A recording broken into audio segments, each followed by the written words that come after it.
order if I could, please.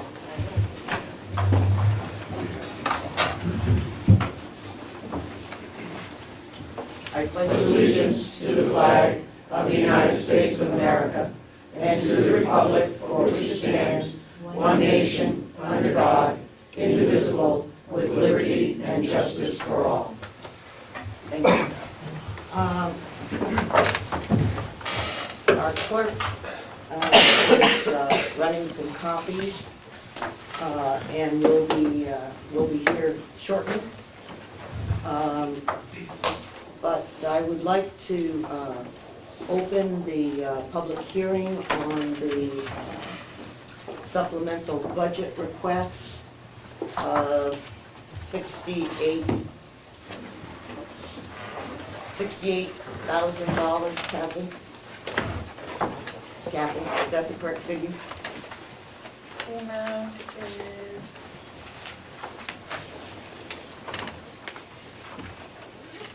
$64,208. Okay, thank you very much. I'm sorry, I had that figure wrong. $64,208 for the salary line at the, I guess I should say salary lines at the nursing home. This is a result of the union contract that was signed recently between the commissioners and the labor union at the nursing home. So, do I have any public comments on this? Anybody have anything to say? Seeing none, I will close the public hearing. Thank you. I will wait until Melissa comes back before we take any kind of a vote on that. So, thank you for attending, and we have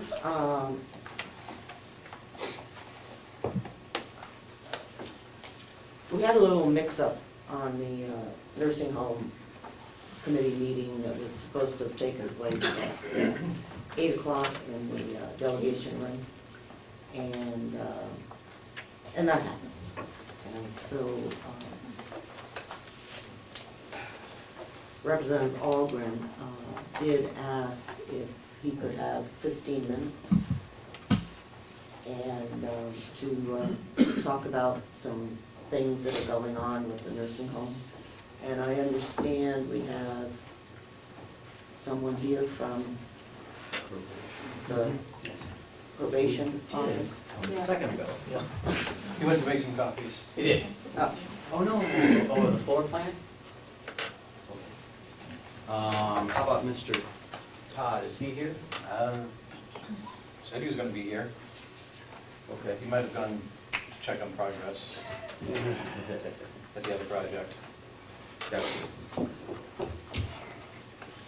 So, go ahead, Chris, if you want. Okay.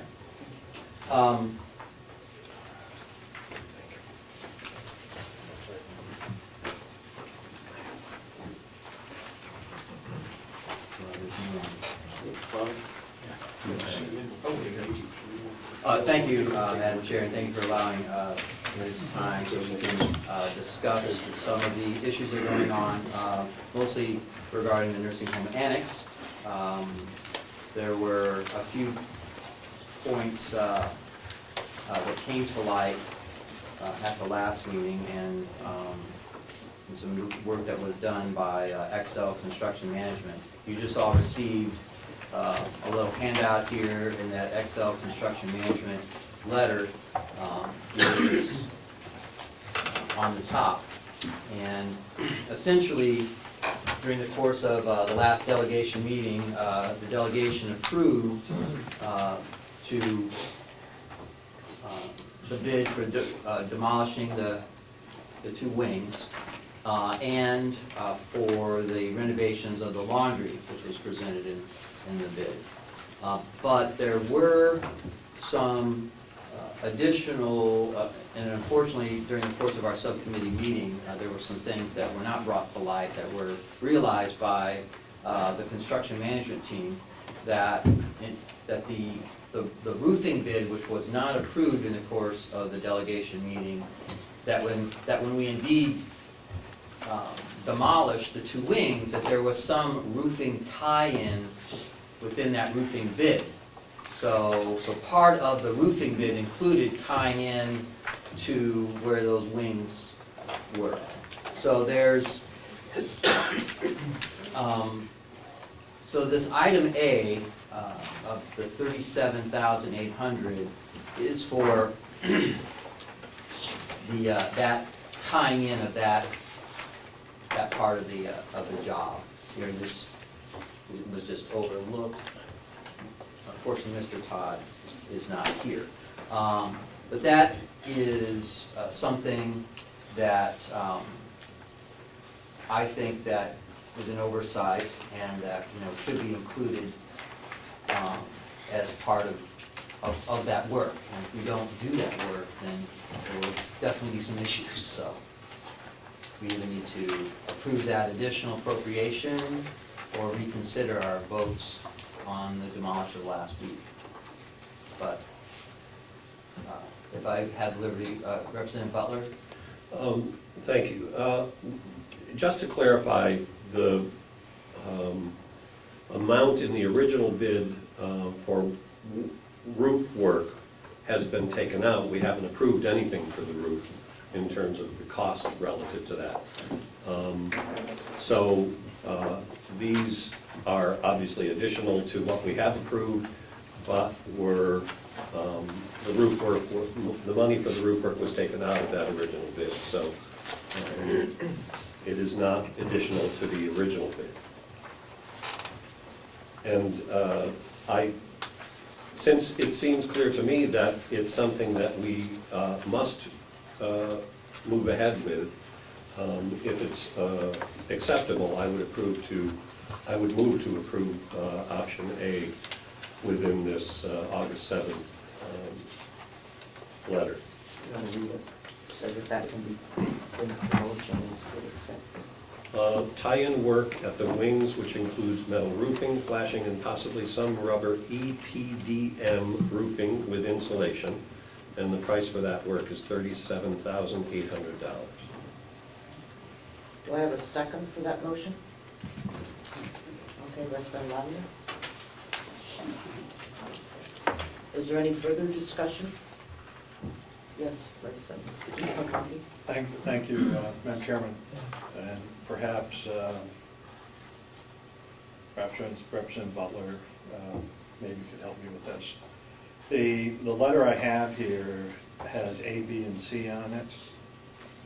And in the last meeting when we said we were going to move forward, my understanding was that this amount, this $37,800, I believe I was told that that also included what we needed to make the building whole with foundation work, footings and so forth. Once that building is that still the case, or is there other money out there to do those repairs to make the building whole when they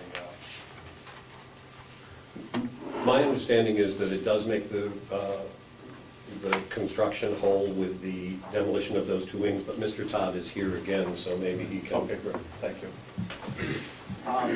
The 37.8 is, what we try to do in that letter is strictly break out the roofing portion. After the last subcommittee meeting, we realized that there was going to be money necessary to tie in the roof area that was previously allotted and just put into the roof section envelope. So what we did was we broke out the portion to tie in the roofs type. The other work in terms of frost wall protection, all that is elsewhere. Nothing to do with what you're looking at there in A, B, and C. Thank you. Could I follow up with the gentleman? Yes, you may. Thank you, sir. So the frost wall and tying in the building, whether it's brick or whether it's wood or whatever, that's already included in the monies that we had approved Correct. at this point? Yes.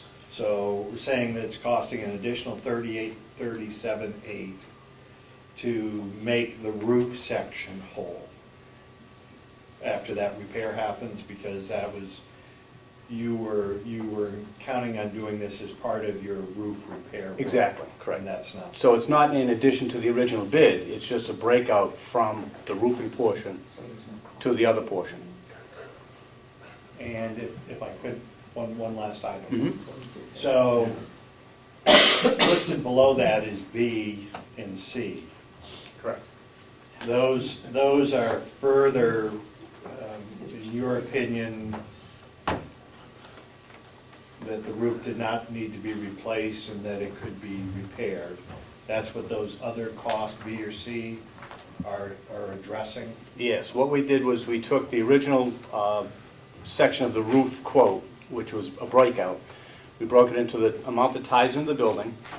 Then we broke it further for your options to understand and see what you might want to do is we broke it into a portion of the core, which in previous discussions was always intended to remain, as far as I understood it. That's B. And then C was the area of the core that was under discussion to maybe at some point be demolished. So if you didn't want to do C, because the building may be demolished, then you wouldn't waste that money. And conversely, if there was discussion that a decision may be made in April about whether that would remain or not. So we further just said we can hold that pricing until June 1. That gives plenty of time for decisions and discussions to take place on that piece. But A and B are really kind of imminent. I mean, B, it's a leaking roof. I think you'd want to deal with that piece. And A is kind of necessary to tie it in and make it tight. So if I might, so this money is currently in your bid, Yes. and all you're saying is that you would like to move forward with A and B. Yeah. Okay. It's definitely A. A is really required. B would, I think, make sense personally. Yes. Thank you, Madam Chair. I think that maybe we're having a mild miscommunication, but it's true that he's saying it is within his bid, but that part of the bid was not approved at the last delegation meeting. Yes. So I just want to make sure that we're clear, because I heard some conversation about there is no additional cost, that this, This is just to move forward with doing this. that the best way I can hopefully clarify everything is that the 37.8, that section A, is the roof work that is necessary to be completed based on the vote that we had to demolish the wings. So since we're demolishing the wings, section A must be done. Or we don't demolish the wings would be the alternative.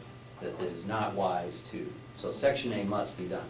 Section B is the part of the core of the building that we have always planned on keeping, that 10,000 square feet. That's what part B is.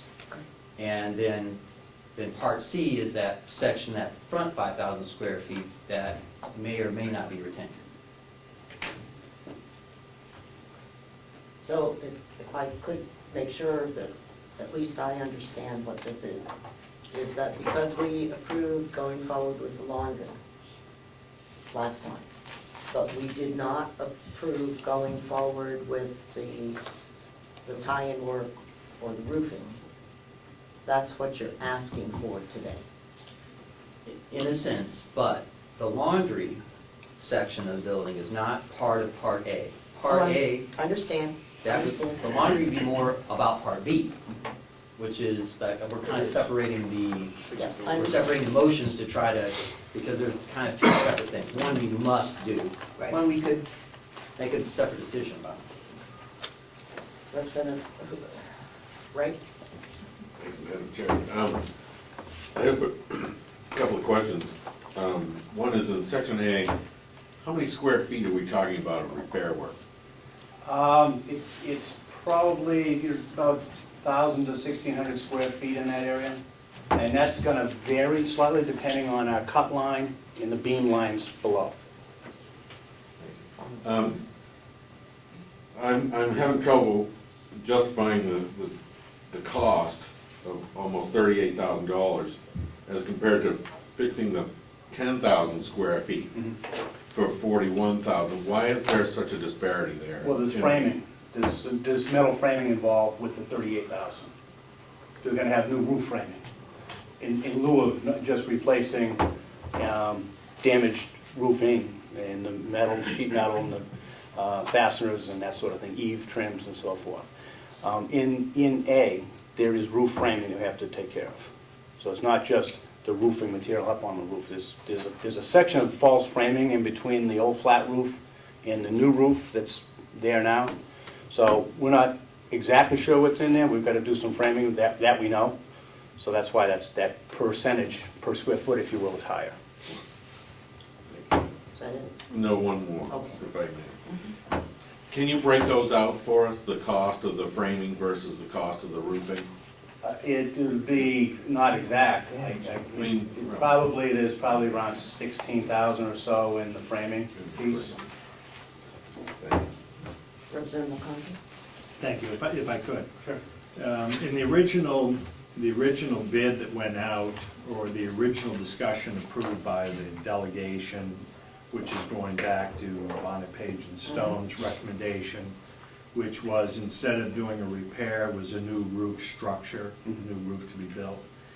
If that new roof were to be built, then these items would not be in this bid, am I right? Correct, yeah. It would make any of this move. So any, I guess more so for the delegation, so any vote that would move forward with this is a vote against putting a new roof on the old building. Thank you, sir. Representative Blake?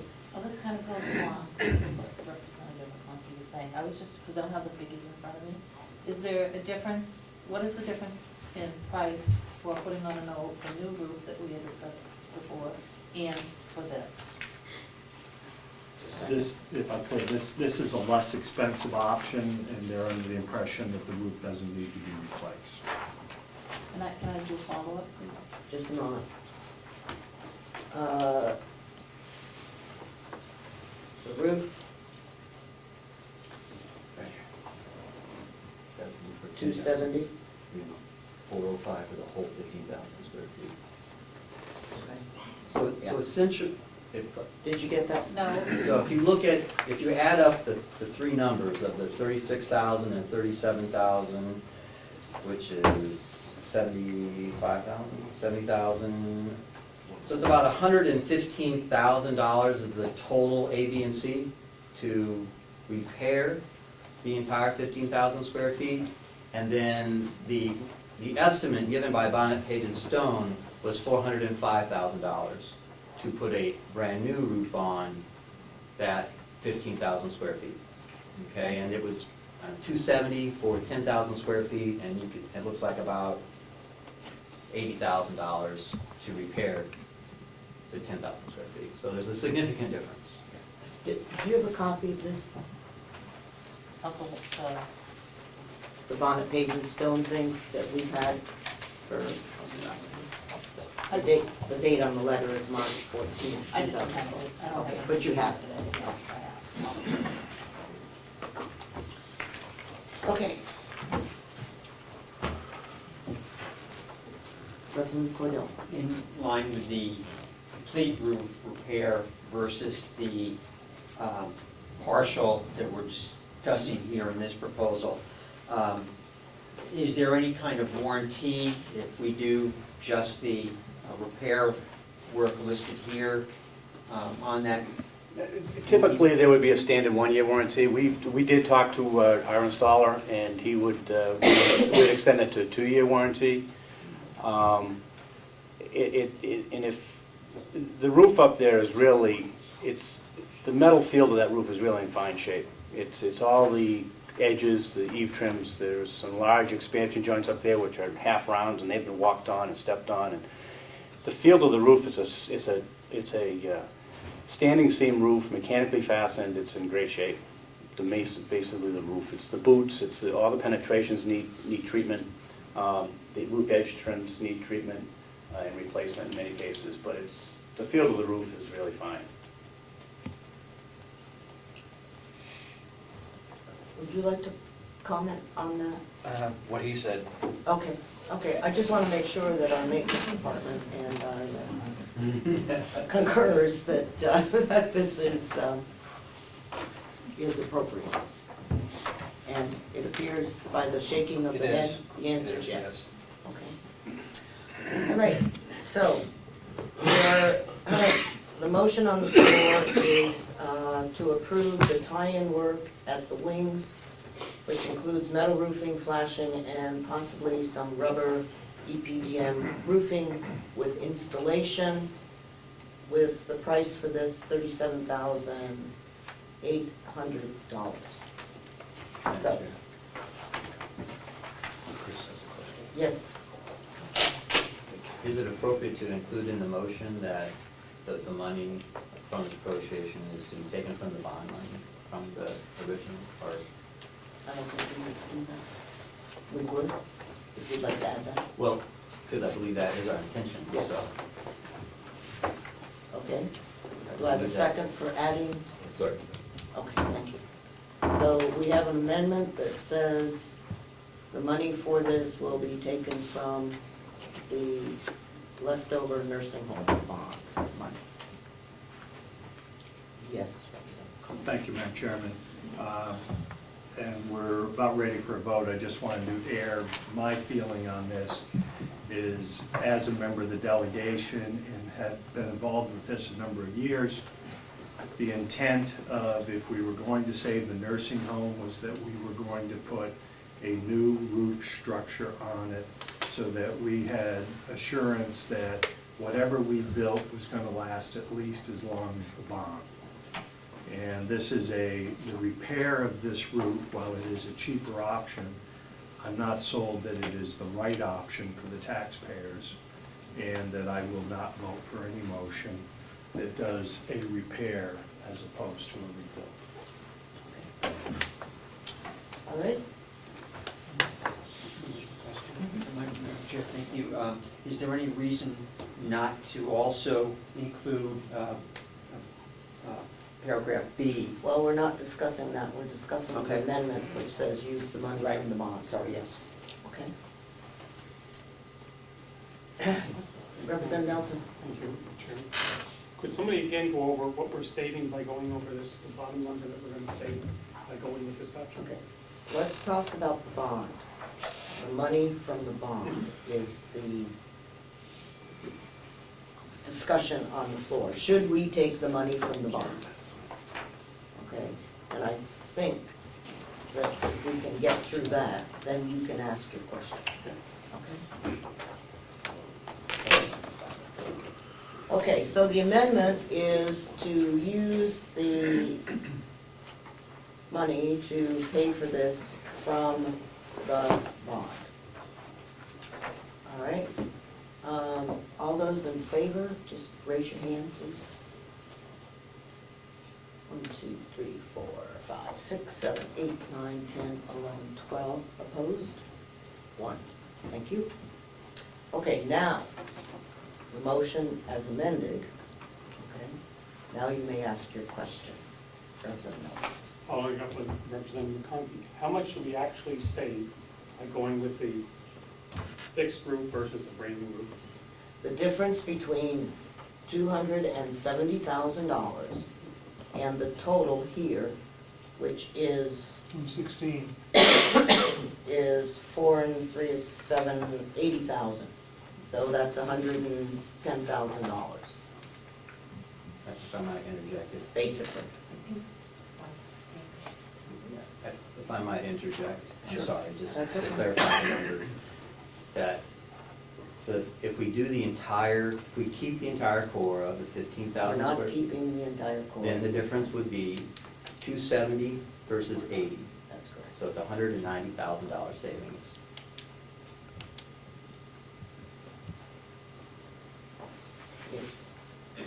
Okay. Representative Ticehurst. Do I remember correctly that 3 firms bid on the roof and all, or came and looked at the roof? Or let me put it this way, do I remember correctly that everyone who came to look at the roof to prepare a bid had the opinion that it did not need to be replaced? I think I can speak to that, because I'm the one that met with everybody. And it was everyone's opinion that the field is in good shape, and to repair it would be the best value for the county. Okay. And would you please call the roll? I will. To approve option A and that the money would come from bonds. Representative Algren. Yes. Representative Bucco is not here. Representative Butler, yes. Representative Chandler is not here. Representative Cordelli. Yes. Representative Crawford. Yes. Representative Lavender. Yes. Representative McConkey. No. Representative Merrow. Yeah. Representative Nelson. Yes. Representative Schmidt. Yes. Representative Ticehurst. Yes. Representative White. Yes. Representative Wright. Yes. Representative Umberger. Yes. 1, 2, 3, 4, 5, 6, 7, 8, 9, 10, 11, 12 to 1. Thank you.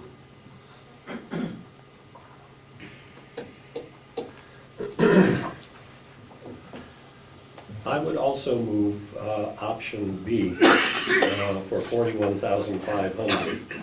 As noted in that same letter, roofing repair in an area of the core which is expected to remain regardless of whether wings C and D are to be removed or not. This is the rear area and currently has several leaks which only cause damage to the interior of the building, which has been determined to remain. It would seem wise to protect this remaining asset.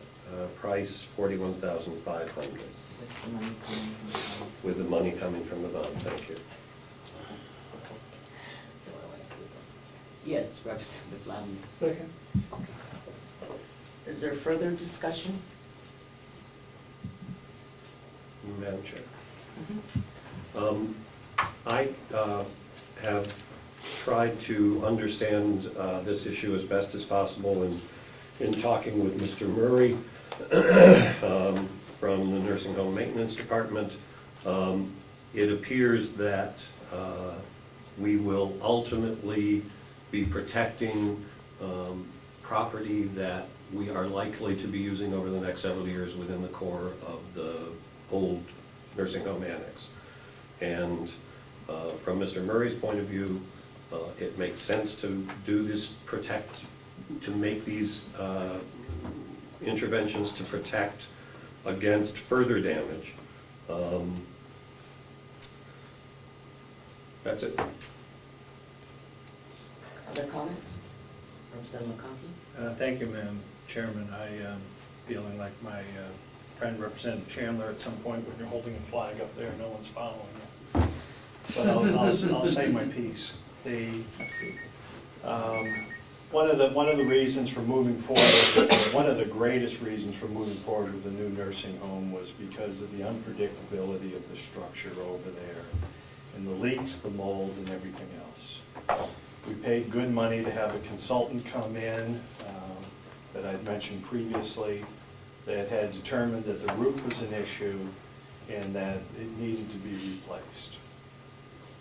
A couple of years down the road, now we have other opinion that's saying that the roof's in good shape, and I've heard comment that it's part of the reason for the leaking in the past is because of our prison labor force using sledgehammers and so forth on it that caused this issue. Prisoners using sledgehammers on a roof is not the problem. And supervision possibly of that being done or allowing an accumulation to happen that would cause that sort of ice damming is a problem. And I don't see things out there that are telling me that that's going to get better going forward by putting a patch on it. So if everyone delegation is of the opinion that a patch is going to work, I sincerely hope that everyone's correct on that going forward. Thank you. Bob, if I might ask a question. If in the future other leaks develop within the nursing home, is that something that the maintenance department can fix, or is that something that would have to go out to contract? If there's small-scale leaks in the actual repair, the joints, the connections where they seam to the roof, we can fix those. But if there are major repairs where anything needs to be replaced, we have to sub that out. However, we know that you're going to be here for 30 years, right? Now, 20 anyways. So we will make sure that we archive this particular session so that That's fine. 20 years from now, when I'm a you're taxpayer too, don't forget. I know. When you're coming back saying, oh boy, did I make a mistake? No, we won't. I wouldn't suspect that he was. No, I can't imagine. Are there any other questions or comments? Yes, Representative Howard. If we did not approve B, what's the alternative? If we don't approve B, It would, go ahead. it would be eventually doing it anyway. You what? Eventually doing it anyway. I mean, many things could happen, but based on the fact that we approved the tie-in work, Part A, that leads us that we would most likely be doing repair work and not replacement work to the rest of this 10,000 square foot core. So eventually we would spend the $41,000 anyway to do the patchwork on that section, okay? So eventually, it is very, very likely that we would spend the money. Okay, is there any further discussion? Seeing none, Ed, would you call the roll? I'm sorry, I will. Representative Butler. That's all right. And this is option B, which I stated to be paid from the nursing home. Representative Algren. Yes. Representative Bucco's not here. Representative Butler, yes. Representative Chandler's not here. Representative Cordelli. Yes. Representative Crawford. Yes. Representative Lavender. Yes. Representative McConkey. No. Representative Merrow. Yes. Representative Nelson. Yes. Representative Schmidt. Yes. Representative Tysers. Yes. Representative White. Yes. Representative Wright. Yes. Representative Unger. Yes. Again, 12-1. Thank you. And I understand, Representative Algren, you have one more issue? Yes, thank you very much. Part of the vision, as put forth, I believe, by Commissioners David Sorensen and David Babson, which you'll see essentially on page 3 of the little handout, that vision includes the old dining room area to be renovated for the use of probation, approximately 2,100 square feet. And then the last page, you'll see a more particular, a little more detailed floor plan of the work. But it's in a reversed association, you know, so you have to kind of turn that one upside down to get it to match that one. It's in that corner of the building, if that makes any sense. You know, north is south and south is north, so to speak, on the two diagrams. And we have a representative from probation that can help answer some questions, but my understanding of where we're at in the process with probation is that that the folks from the state came down, they looked at the space, they put together a layout, which we see before us, of basically what they're looking for. And then the next step is for the commissioners to put that layout out to bid to get an idea of what those costs will be. And we're in that, and the commissioners have moved forward and put this out to bid, that's my understanding. But unfortunately, on the bid expired with no response, so they put it out to bid again. So you still need to put it out to bid again, but they're working through that process. Once they receive bids, then so they have an idea of what it would cost to build out, they They submit that to the state because the state, through their process of negotiation of the rent, helps to pay off some of these build-out costs during the first 5 years of the lease. The state only does a 5-year lease. That's the max that they do as a policy. But they try to help the builder build out, recoup some of their build-out costs during that first portion, okay? Then, after that, a new lease would be negotiated. And that is, but they need that bid so the state can say what they're gonna pay in rent. So for us to know what the rent's gonna be, we have to get the bid. So then, once we find out, the commissioners can negotiate with the state what that rent will be, and they can bring that forward to us, and we can vote it up or down whether we feel that, we can move forward with the project. The probation, however, does have a deadline, I believe, of December 1st, so we are trying to do our due diligence, but to try to meet that deadline. And so that's my synopsis, and so we can open the floor to questions. Okay, if I might, is the 1 December date when your current lease runs out? Yes, just to clarify, my name is Chuck Wolford, I'm the Chief Probation Officer for Carroll County. Our current lease is running out December 1st, or November 30th, so we're looking for space for December 1st. Could we have the gentleman from probation just talk about what he understands and how the process will work? Could you just talk about what you're expecting and why you want to come back? Just to talk a little bit about history, when I first became a probation officer in Carroll County, we had an office in the county complex. We were running from the county. If you remember the old building, the old jail, the county attorney's office, we were in that building next to the county attorney's office.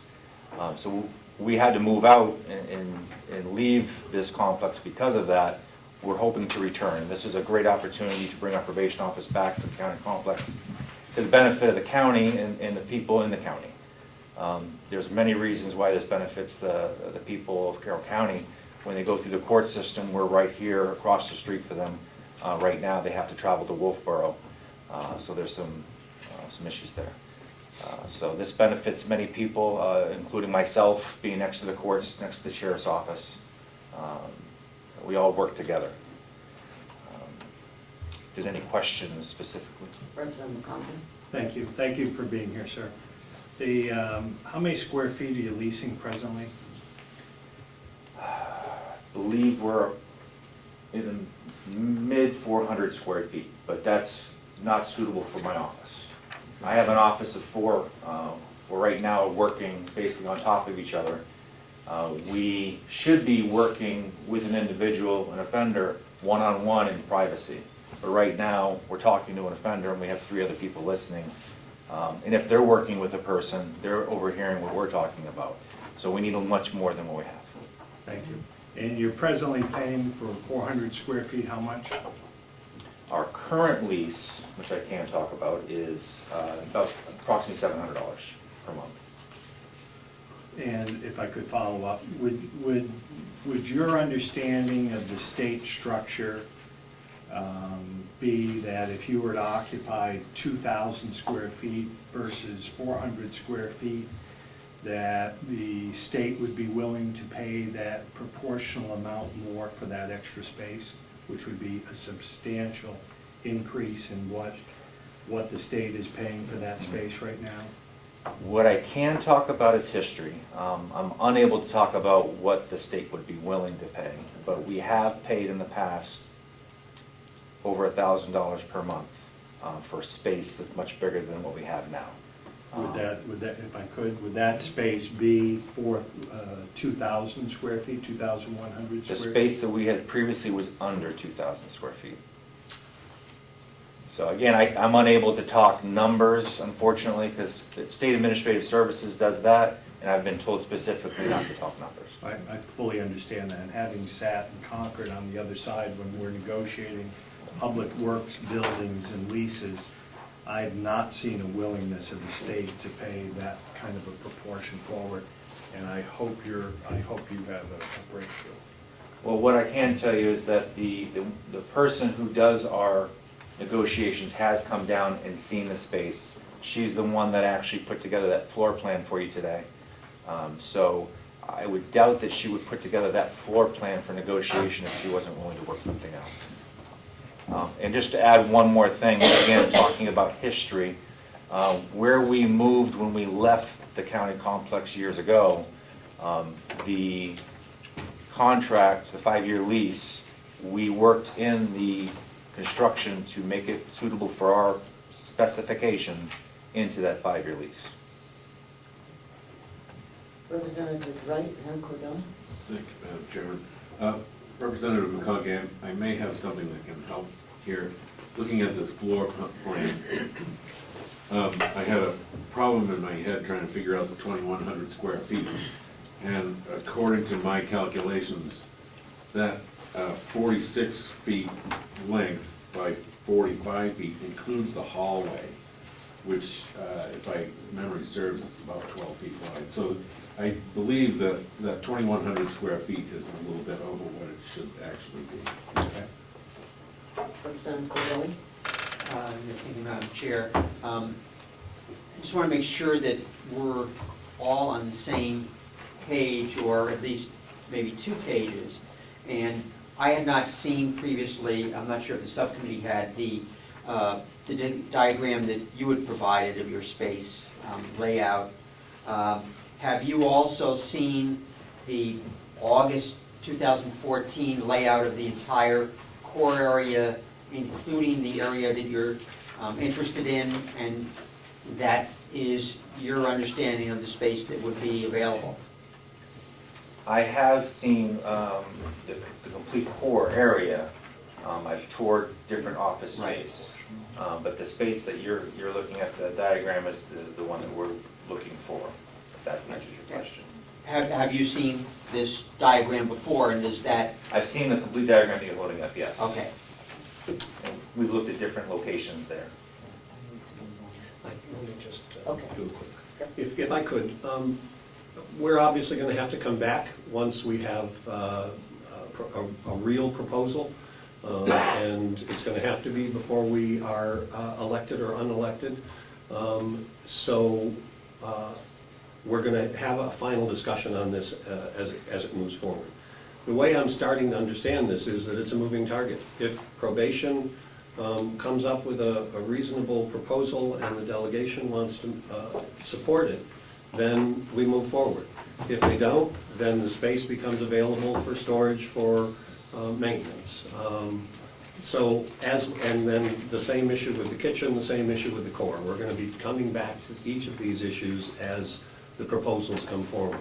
So I think that this clarification is useful, but we're not going to be able to do anything with it other than understand it better. And I guess I would like to, we know that this has to go back to the subcommittee for a recommendation. We also know that the commissioners, certainly I hope, understand the deadline of when things need to occur. And so what we have to, as a delegation, what we have to wait on is the bids and what the commissioners can bring back to us with the recommendation for cost. So I think that the preliminary work has been done by probation and the subcommittee, and that I'm not sure when the new RFP is going out, and that's none of my business. But we know what the deadline is. And we know that you can't negotiate with the state in the day. And so, and I wouldn't want you to. But that's what the key is. I have no idea how long you're gonna have the bid out or anything else, but you know, you understand the deadlines, you know where they are, and we'll await for your telling us that they're ready. So, okay, we had a few minutes because our public hearing was a little bit shorter than we anticipated. And so I need to go back and I need to have a motion to approve a supplemental budget, a supplemental appropriation of $64,208 for the nursing home. This is only an appropriation, there's no money associated with this. Okay. Do I have a second? Okay, thank you, Carol. All right. Is there any discussion, any further discussion on the supplemental appropriation for salaries for the nursing home? Okay, seeing, oops, yes? I'm sorry, I apologize to delay the vote, but you just mentioned that could you just clarify your statement about it's an appropriation, it's not, we're not spending money? I The money- didn't quite understand what that was about. The dollars are within their budget, and they will be applied to salaries.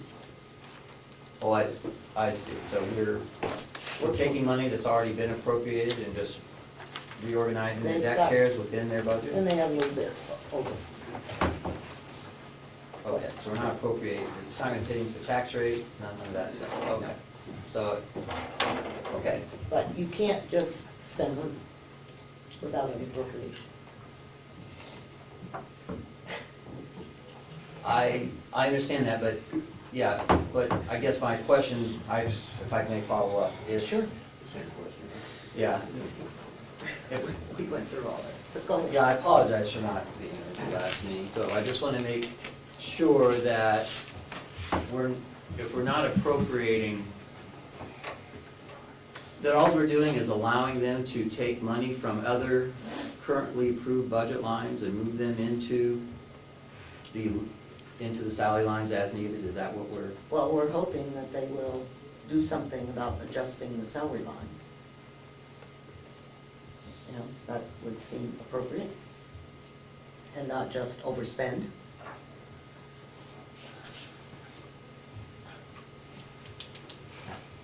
So, that's, because that's what they came back with. That, you know, we didn't appropriate the money because there was no contract. Mhm. As we looked at the figures, and the nursing home subcommittee, recommended to the delegation that we approve the contract. Mhm. And 64,208 for the salary. And that the money would come from within their budget. The current budget, okay. Thank you very much for that clarification. Representative Wright, did you have a question? I did, thank you, Madam Chairman. It seems to me we're playing a shell game here with money that otherwise wouldn't have been spent. So in fact, we're increasing the salary budget. Have to? Right. But by taking it from someplace else, that's money that could have gone back to bring down taxes. That's good. Thank you. Next year. Yes. Howard Chandler, Administrator. I think what's missing here, corresponding to increasing the salary expense line, is increasing the revenue line to balance that because of a favorably unanticipated increase in pro share money. So it's not just coming out of expenses, it's actually coming out of enhanced revenues. They got more money back from the state than they anticipated. But they can't use that money for salaries, so they will use it for something else, which in turn allows them to use other money for salaries. Is that correct, Hallie? No, as a revenue line, we could not use the increased revenue for any other purpose. Any increase in expenses would be by appropriation of the delegation. Okay. What's the motion look like? The motion is still as it was by Representative Mero and seconded by Representative Crawford to approve the 64,208 supplemental appropriation. Okay. Represent, yes. I just, the motion, I apologize, the motion just does not make. I heard what the explanation of what we're gonna do is, but the motion that we gave isn't that motion. I mean, we don't need a supplemental budget to reorganize the deck chairs within the budget of the nursing home. We've done that multiple times, the reorganizing of the deck chairs. If I could, Representative Alderman, we had this discussion at the last meeting, you weren't here. I brought up your comment from our subcommittee meeting because I wanted to make sure that the delegation heard this argument. But the delegation felt that the supplemental budget was necessary, and The majority. the majority did, seven to 4, I believe. As does the finance person. I'll say that out loud. As does the finance person. Is that correct, Kathy? But is it not true that the subcommittee did vote that we would not Indeed. support a supplemental budget? And we brought that forward, and the delegation chose otherwise. Okay, thank you. A majority. The delegation being a majority. Thank you, sir. Once a decision is made, it becomes the delegation's decision. Thank you, Madam Chair. Representative Conley. Well, Representative wasn't here at the time, so I just wanted to make sure he knew that there was a minority opinion. He could read it in the minutes, Okay. which I'm sure he did. Okay. Oh, yes, Representative Nelson. I spoke to our town attorney on overspending budgets. And if we get extra income, we still cannot overspend a budget. You know, you said 5%, she disagrees, that you cannot overspend a budget. All I can tell you is what we were told. Without, The town told us, Kathleen shaking her head, she was on board with it. The town, the state told us we could overprove it by 10%.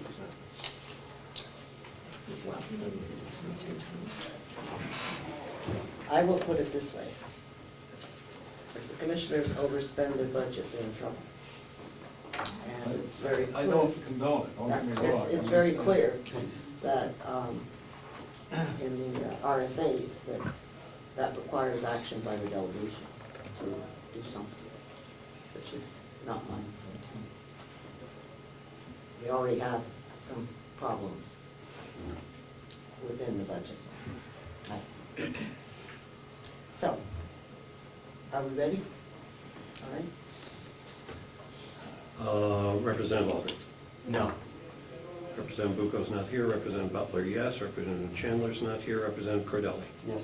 Representative Crawford. Yes. Representative Lavender. yes. Representative McConkey. No. Representative Merrow. Yes. Representative Nelson. Yes. Representative Schmidt.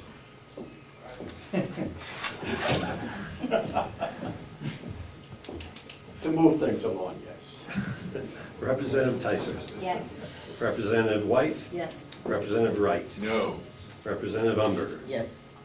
That is 10 to 2? 10 to 3, sorry. Okay, thank you very much. Could I have a motion to approve the minutes? So moved. Have a second? If I could, Any changes or corrections or comments? Yes? comment, thank you. I don't know if you all looked at the minutes, but if you did, they are incredibly well organized. There are, action items, it's easy to read and easy to understand, and I appreciate it, thank you. You're not wishing her success. Yes. I Pardon? have a question. Okay, on the minutes? No, I'll wait until after the minutes are approved. And then I have a question after the minutes are approved. Okay. All those in favor of approving the draft minutes of August 11th, 2014, raise your hand. Unanimous? Back. Representative Nelson. Thank you, Madam Chair. Do I presume that this project is going to be started on the nursing home, or is this going to drag out until we get these other bids? No. They can go forward. Will they go forward? That's not our purview. That's the commissioner's work. So this can be stalled if they so wish. If they choose to stall it, then we'll have additional words. But I would assume that with our approval, they will move forward. Thank you. Okay.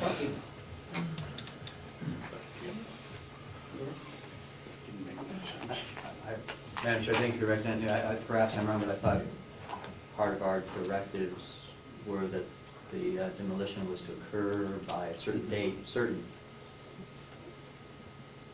However, Indeed, I just want to clarify that we had voted previously that the demolition was to have been completed by a date certain. Sure. Okay, so, gotcha. Thank you very much. okay, Mr. Pennington, oh, let me just make a comment. I had asked, no, I won't say that. Mr. Pennington is here to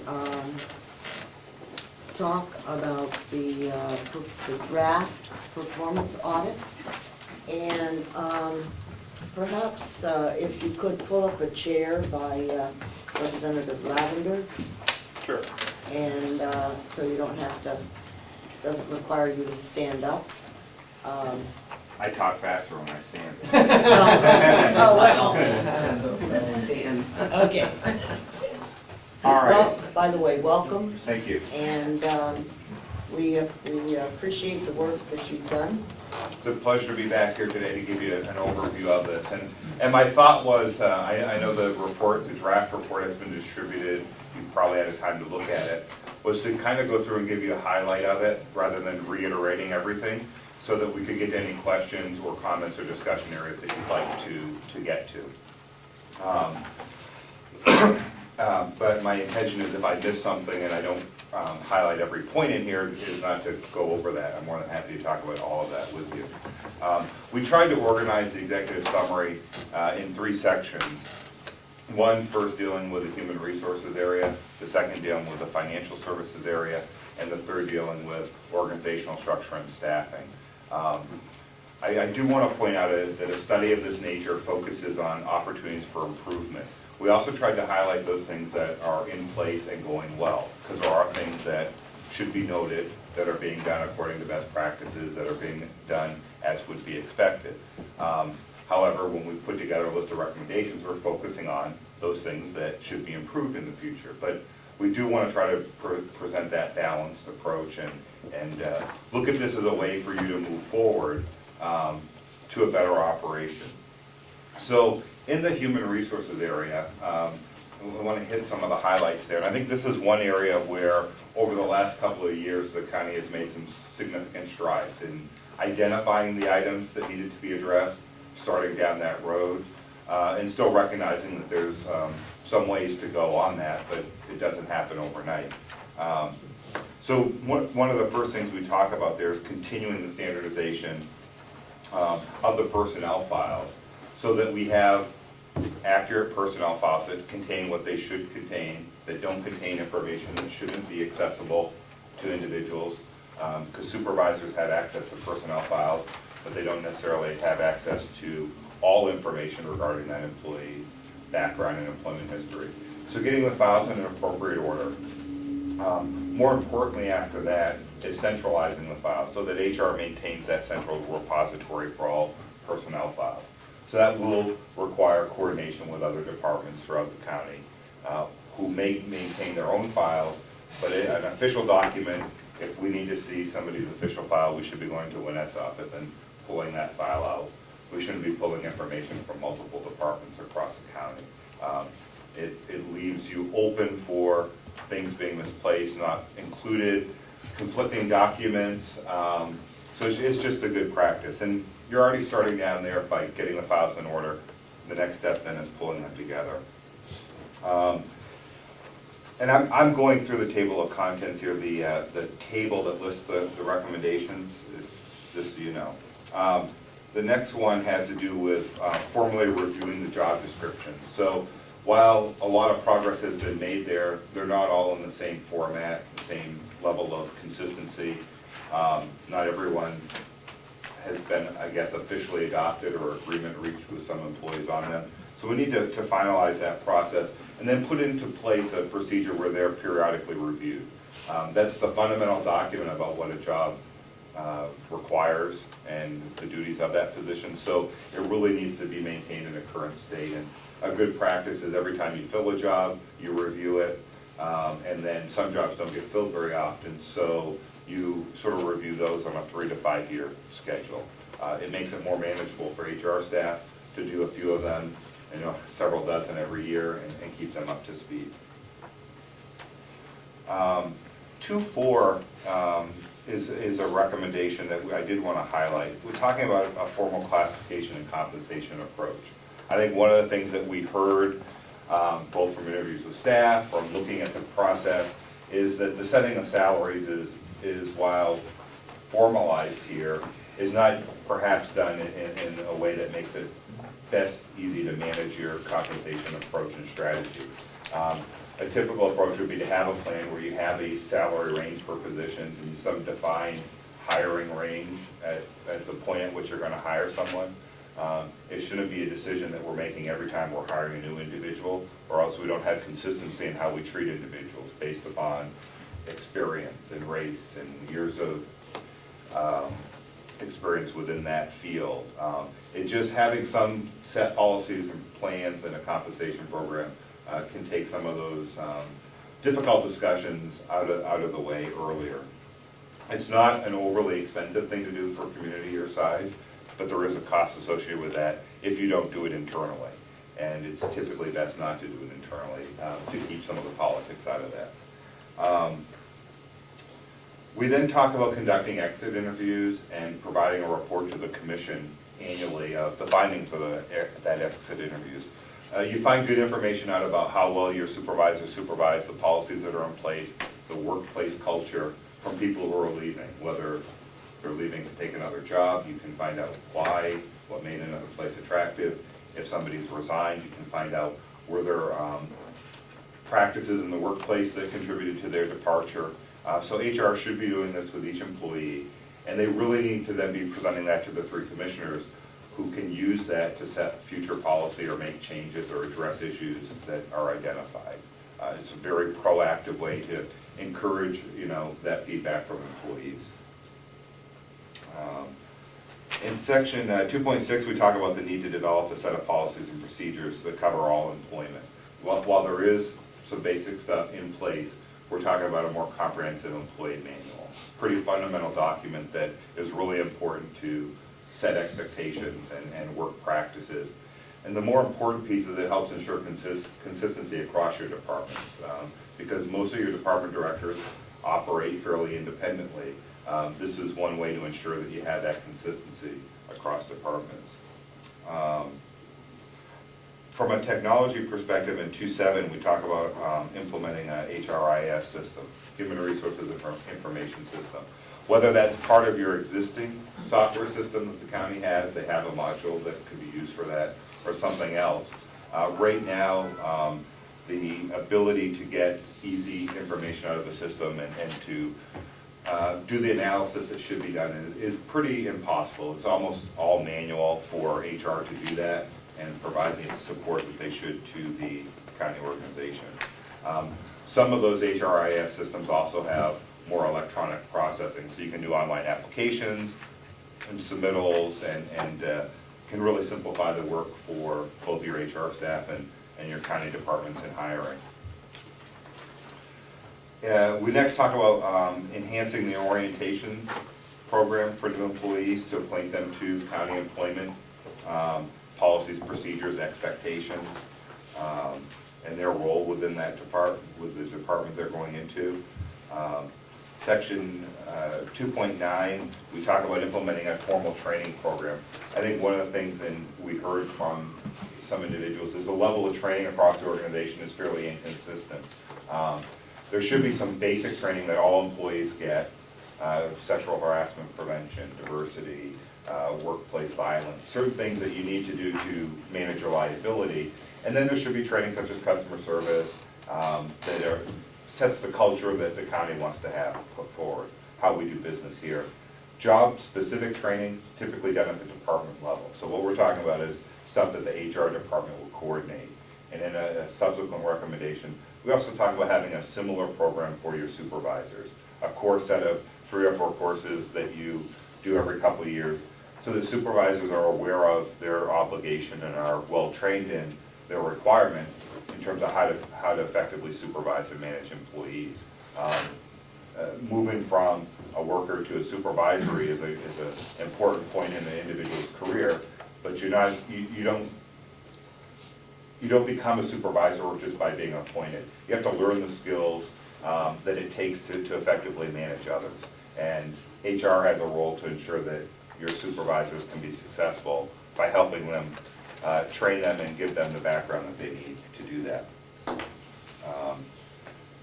We did want to highlight, you've already started down the road of implementing employee performance appraisals, and we want to strongly support that. It's very important that those are done. They're done on time, they're done consistently.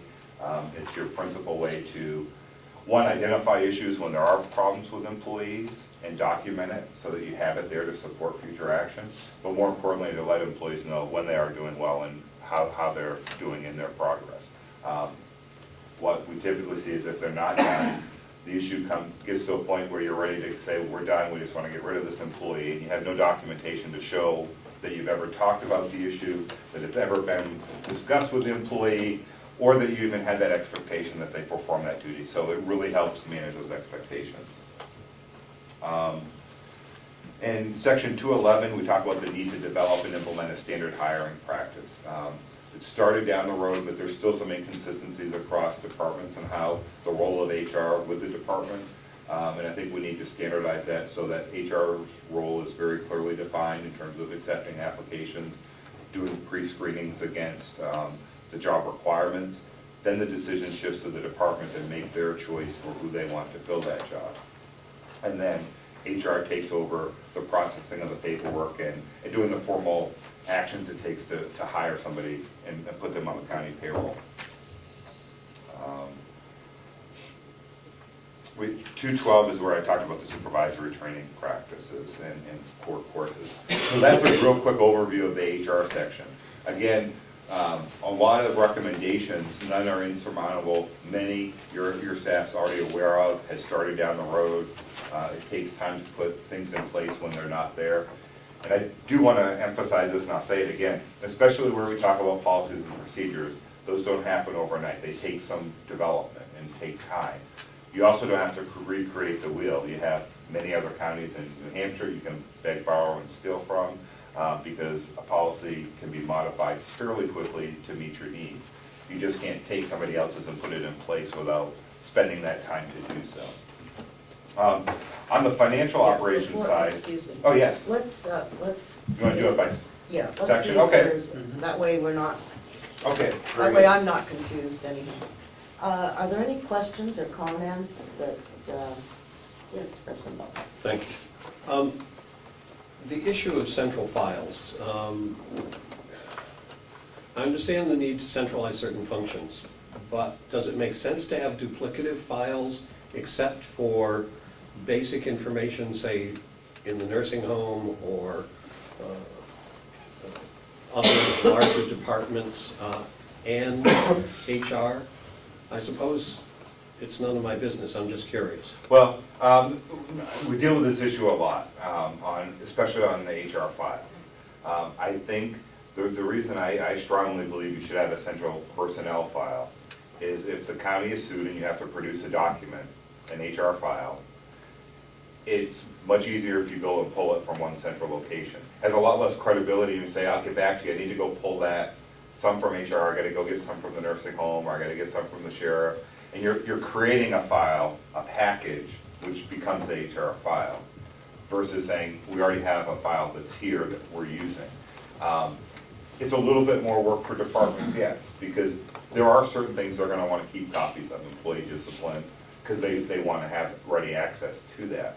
But it's really important that the official document be in HR, so that we know that HR has been involved, at least in reviewing it, and it's in that official file.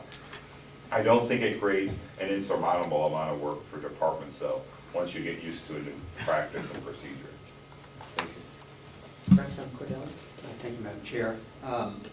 everywhere that I have worked, they have had central storage of personnel files. But in the department, certain copies of records were kept, like disciplinary actions or even evaluations. As a manager, I would often want to go back and take a look at prior evaluation when I'm doing a new evaluation to see, if the employee has improved on certain things. So it's handy to have that at the departmental level, but it should be kept at the central level. I just wanted to comment also that, I appreciate the chart with different recommendations and also the prioritization of those recommendations, because I think that will help us moving forward. And the other one I wanted to comment on was the salary range issue. I think that is very important. Otherwise, we just have decision made on a one-by-one basis, which is open to very subjective means and determinations of salaries. You have an example here in the report where there possibly was a non-public decision made by somebody affecting someone's salary after the probationary period and contradicting what had been said in public, which is troubling. And there are ways to do a salary range. Where I've worked in the past, a manager could hire at a certain level above the entry-level position based on experience. Excuse me. Okay. We don't need to editorialize Sorry. on this at this point, okay? What we need is to ask questions Sorry.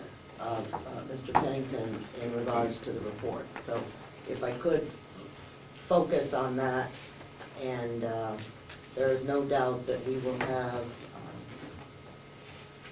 at least one more session on this, if not more, to where we can wax poetically about the situation.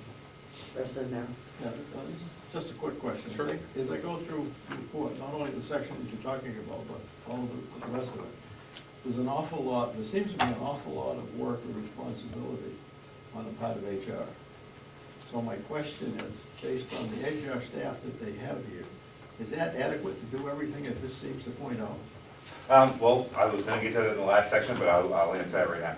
I do think 2 full-time staff positions at the level you have them is appropriate to get there. Now, if you want all this done tomorrow, no, it absolutely is not. A reasonable plan to get there over several years, yes, I think it is.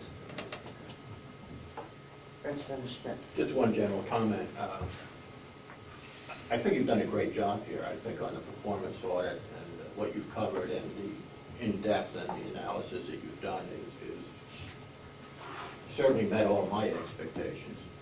My only comment on this is I really don't want to editorialize on any particular thing here, but I would hope that the commissioners are prepared to respond to this performance audit in writing as to what you agree with or what you don't agree with, and an action plan.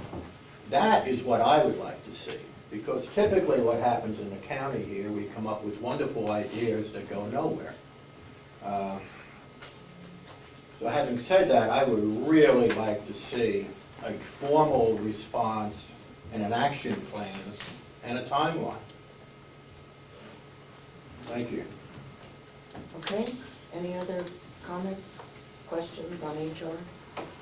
Representative? If I could respond to that, we've Okay, already we're not- started. Wait, just a minute. That, Okay. I understand that. We'll talk about that when we're finished with the presentation. Okay, this is questions on HR. Now, I have a question in that within the county, as I know you know, we have other elected officials, okay, that could perhaps decide they don't want to follow the practices that HR sets up. And so, I didn't see within here how we differentiate that situation, because the commissioners don't have authority to direct certain people to do certain things. They do have authority as the delegation in relationship to the budget, so I guess we could cut their budget if they don't want to comply, but I mean, that's probably not a good thing. So, if in fact the two elected officials chose not to follow HR policy in this regard, what sort of thing would you recommend that the commissioners accomplish? Well, okay, great question, and you're not unique in this regard. Absolutely. Counties across the nation deal with this. I think the best approach is sitting down with those elected officials to explain the policies before they're put into place, to try to get their buy-in, to understand why the county is putting into place a consistent policy. Obviously, they have determinations they can make on whether or not to follow certain policies. If you're unable to force that, then you have to determine to what extent can you support them if they run into problems because of their failure to follow a standard policy. So good example. If one elected official does not want to provide centralized personnel files, the county gets into a lawsuit over an employment arrangement. The counties may be much more limited in the support they can provide because they didn't have the information available, they weren't involved in the decision making. So you try to explain the liability that places on them individually when they take that action versus if they are on board with the rest of the county, you have a much greater ability to support them in the actions that they're taking. I think in what we've suggested here, I don't think we've recommended anything that would impinge upon an individual elected official's authority levels in any way. We haven't tried to impact decision-making, hiring ability, their ability to do payments if it's different than others. We've really talked about things that allow HR to support them better in making their decisions. So, but that is a key consideration you have to keep in mind, especially when we talk about some of the financial policies and the HR policies where we are recommending you try to implement them countywide. Are there any other questions on HR? Comments? No comments. Questions? Okay. I guess we're ready to, ready to Financial? go on to finance. All right, let me give you an overview of the financial operational area then. More so than in HR, I think we talk about the need for certain policies and procedures to put in place. While we talk about them in both of them, I think it's much more critical on the financial side when if you read the narrative and other discussions we've had. But the lack of the financial policies and procedures have had some impacts on the county in the recent past that may or may not have been prevented. You can never second guess those issues, but would have reduced the likelihood that certain things might have occurred. Are absolutely critical to ensuring that you have consistency moving forward, and that's what's most important. Everything from purchasing to cash handling to banking procedures to reconciliation procedures, auditing procedures, especially where many of your financial actions are decentralized. Finance should have some oversight and auditing perspective on that to ensure that we're complying with the policies and procedures. If the policies and procedures aren't in there, then there's really nothing to audit against. So of all the recommendations, I would say that is probably the one that needs to be addressed sooner rather than later. That helps you put your house in order and builds upon other things that you can do within the report. Then we talk about some specific ones within here, but having a uniform policy for cash and handling and checks. That should be consistent countywide. If people are accepting cash on behalf of the county, there needs to be a procedure about how it's deposited, when it's deposited, how we audit who's accepting cash to ensure that nothing is missing. and it's timely deposited, and it's appropriately reconciled. So I think that is, an important one that the county had started on. They put out a request for departments to develop cash handling policies. Some had implemented it, some had not. We're saying commissioners probably need to take a little stronger hand and push that on them. It comes back to the issue maybe with elected officials where there may be a need for greater dialogue if that's an area where they haven't provided one, although I don't think that was the issue. But I think that those policies are really critical. We talk in here about having performance plans within the financial operation for each of the employees.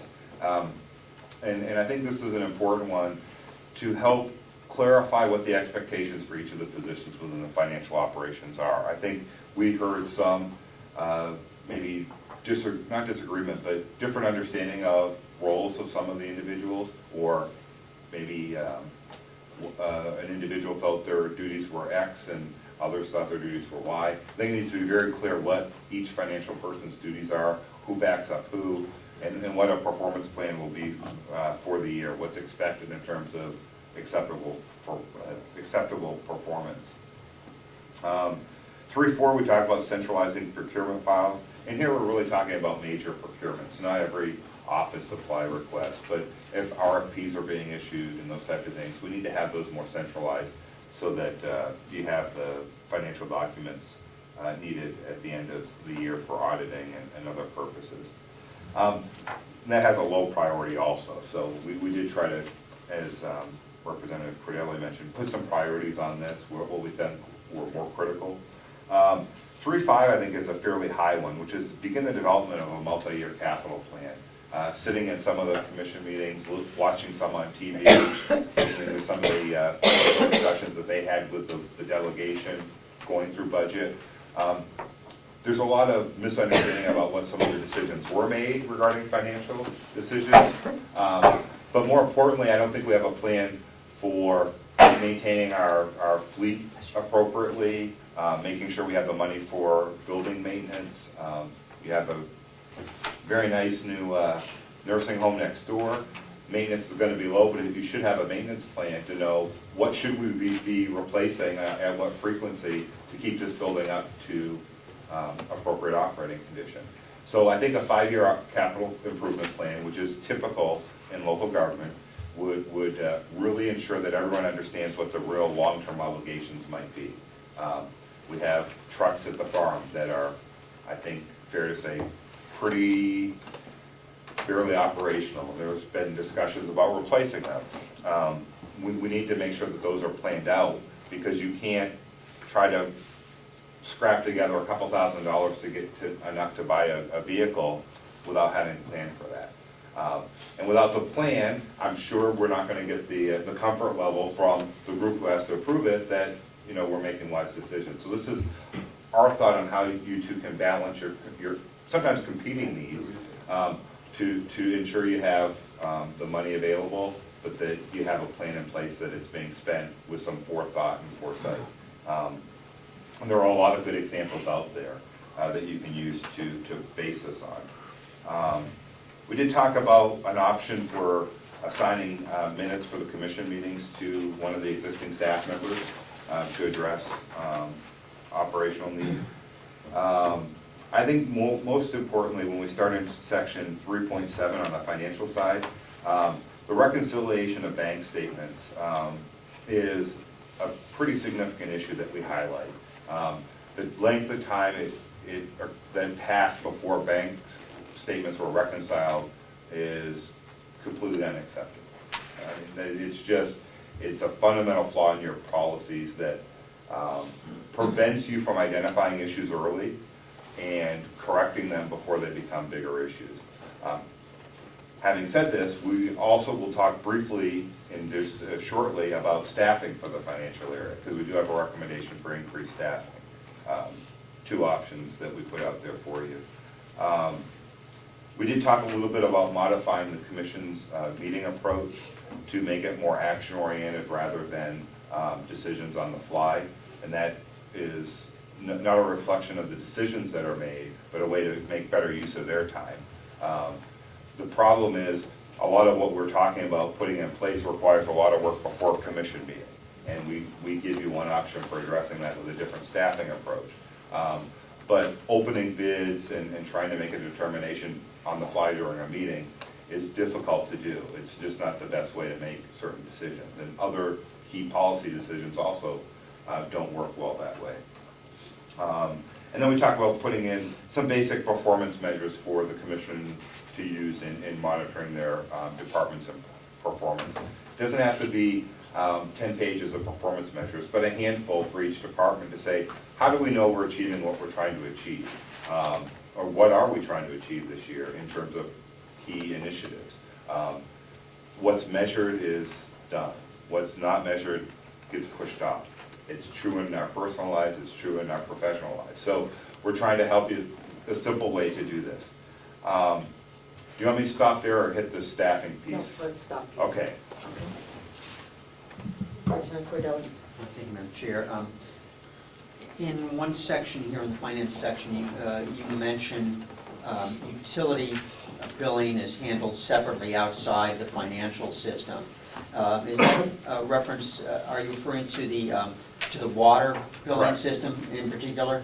Correct. Okay. Yeah, it's not done, it's not integrated into your financial system, and there's some Excel spreadsheets and QuickBooks type interchanges to get to that. And that it's a risk. It's not that it doesn't work, but it adds in manual processes and risks where you can have different accounts in one financial system that don't match the accounts in the other financial system. And the reconciliations haven't been sufficient in the past to identify problems. Follow-up? Thank you. Do you know if the current system would allow that billing to take place from this system, or if another module might be required? I'm going to have to go back. If I recall correctly, the county did not have the ability to do it. Okay, so we might have to look at additional modules Or a to different integrate system. or a different system for that, because there have been problems, I know, from my constituents in terms of water billing. So, The issue that the challenge you'll have, I should say, is the size of your water billing operation is relatively small to make the cost of capital expenditures a little more difficult. So it may be improving the integration or improving the auditing that's done can get you the same result that an integrated system will get. Yes, Representative McCarthy. Oh, okay. Thank you, Madam Chair. The question I wanted to ask you is your recommendation for capital improvements over 5 years. Was your recommendation also, I didn't hear, a capital reserve fund? Yeah. With the capital improvement program, you wouldn't necessarily have to have a reserve fund, but you could, because you can approve it, you approve the capital budget on an annual basis. So rather than reserving funds and sort of building up a pot of money, you're approving it on an annual basis, saying, here's what we've already identified needs to be invested this year, so we fund that. And then next year we fund what's needed for that year.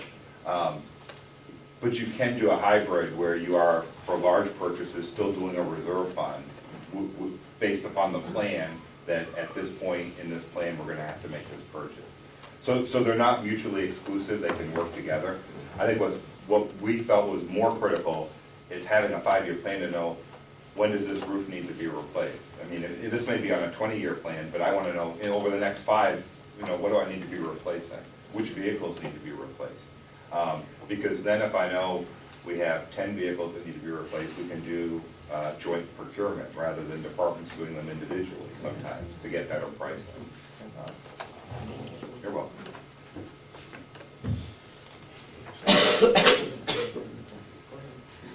Thank you, Madam Chairman. Alan, if I could, in previous conversations, when you were kind enough to come in and speak to the subcommittee, we talked about some of these same items, and you brought it into your draft report at this time.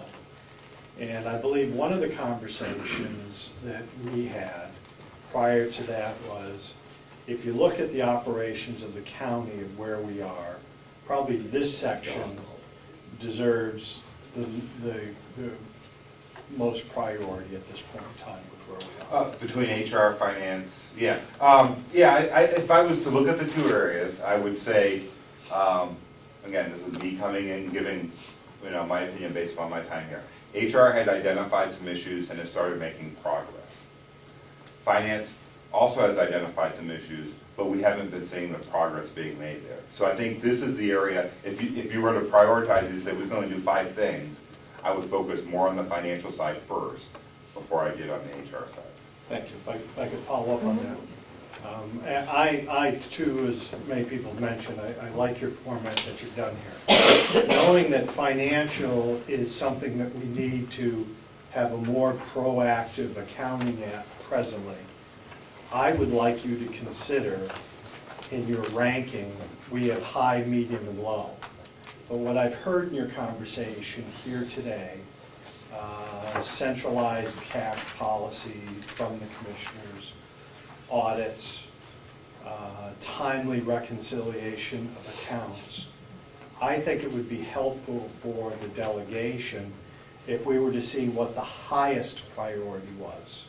So I see the highest, high, medium, and low. Because one of the things we thought was a high priority, or we've talked about many times, is ranked as a low priority, which is a centralized purchasing program. So that took me a little by surprise, but I understand when I see that we have problems with reconciling accounts, cash handling, and not doing audits. To me, that rises to the top of where we should be. So as a recommendation, I'd like to see that possibly, you realign those pieces. And when I look in here, I don't see anything that says, even though your discussion has mentioned audit, I don't see that written in this section here. So possibly you could give that a little more consideration. So just to make sure I clarify, rather than prioritizing it across all areas, say if we take all these recommendations, put them highest being the things we should do immediately and just recategorize it that way. Okay. Making some decisions rather than, I sort of prioritize these within HR, high, medium, and low. Finance, high, medium, On the and low. finance, Do it speaking for county-wide. myself, for the finance side, the HR, I think those are great recommendations. But I think we need to get our house in order very quickly, and I would like to see on finance that we rate it that way. Okay. Thank you. But you could integrate the whole thing. Oh, sure. Excuse me just a second. Howard, do you have your own financial people that take care of all of your billing and? A business office manager and an accounts payable person. Okay, so you have a very similar operation? We don't take it to general ledger. We're working essentially as a subsidiary of the county finance office. Okay, and so you provide the information to the general ledger? Correct. Okay. Because we did not look at what was going on over in the nursing home financially. So how that's all working together, we're not sure of. But I just wanted to be sure that I understood what the nursing home was responsible for. Because I do understand that you have a separate audit. We don't have a separate, we're surveyed separately, and there are aspects of Health and Human Services that do look at finances, but it's pretty marginal. Oh, okay, okay. I thought there was a separate audit. There was an audit and a financial part that we put together for Medicaid and Medicare. Yeah, right. Okay, okay, so, But that's specific to those billing issues. okay.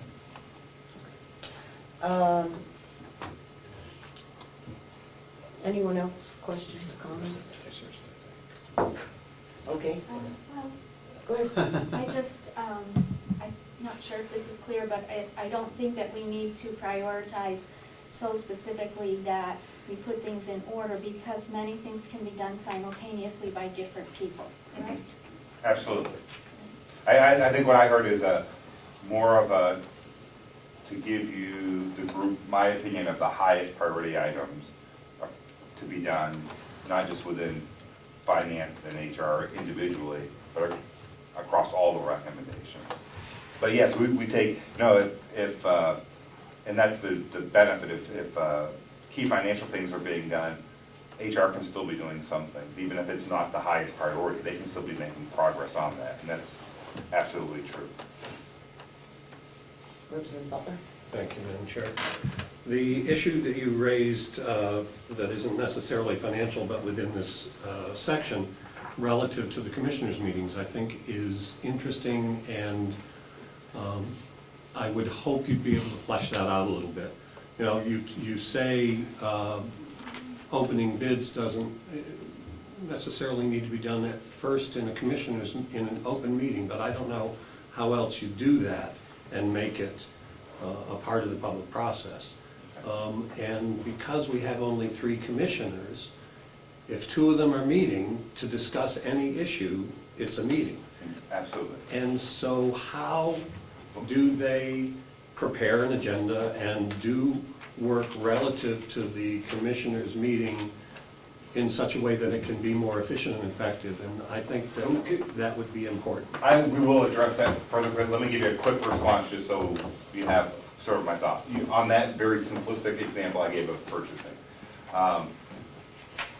many communities will have a staff member open the bids at the conclusion of their receipt and log who bid, what the price was, did they meet the minimum qualifications. So it's just a one-page memo that says, here's the stuff. The commission then doesn't have to spend time doing that. They can spend time looking and saying, who do we want to award this to, and what's our best value, and have that policy discussion.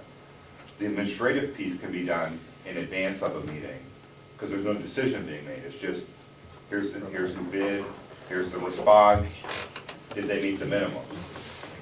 It's those type of things that I think could help the commissioners have more time in their meetings to do the things that are difficult to do, set policy, make decisions, question about performance or other things. But when you get tied down in those minutia details, time gets away from you pretty quickly. So it's that sort of an approach where, so the agenda might say a bid of whatever, and there's a memo there that says, here's the background, now you have to make your decision. The same thing could be done on many other types of action items. Did you have a comment? Representative Cordell? Thank you, Madam Chair. If I'm understanding you in that regard, an example that comes to mind is with the nursing home renovation work. Bids were opened at a public meeting, according to the video I watched, but then it was unclear from the bids, it wasn't apples to apples, so they had to have someone from the nursing home go back and do an analysis, which required coming back to another meeting. So your idea is to short circuit that and have it done in advance of the commissioners' meeting. Right. Excuse me, generally, the commissioners will designate someone to do that ahead of time. In other words, if I'm bidding on, if we have, well, we've got a bid out right now to do the probation, okay? The commissioners, when the RFP goes out, says that Howie will open the bids at such and such a time, but the decision won't be made until the commissioners' meeting, so that it gives the public the confidence that, somebody's doing it, who it is, and that person will make a recommendation. So but you can't just say, well, open the bids. That needs to be public information as to who's going to open it and who's going to do that stuff. Yes? I believe in here, you also talk about a policy regarding bidding and procurement. Is that correct? Correct. Is it a standard policy for bidding and so forth? If there was an additional module available to their system for procurement, that possibly could be a way to help in that regard if it dealt with bidding and tracked some of that information for you, including through the bid process. Yeah, and I don't believe it does have that your current system, I don't believe it has that capability. So I think that would be a limitation that you wouldn't be able to achieve. If it were there, yes, that would be a wonderful thing to have, but I don't think that system has it at the level that you're thinking of. Okay, thank you. Sure. Any other questions? Okay. Let me hit the last piece then. Yes. Staffing. So in looking at this, we did both comparison with other counties in New Hampshire. We did a comparison with best practices we've seen in other entities.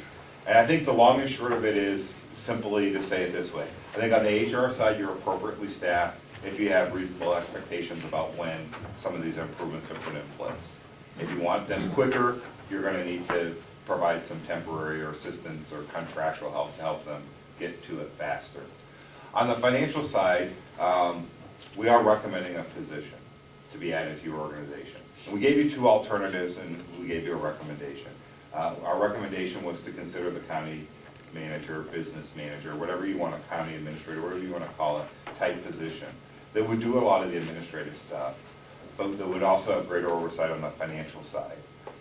That position would provide a lot of the support for the commissioner's day-to-day administration that could help the organization function at a different level and in a different manner.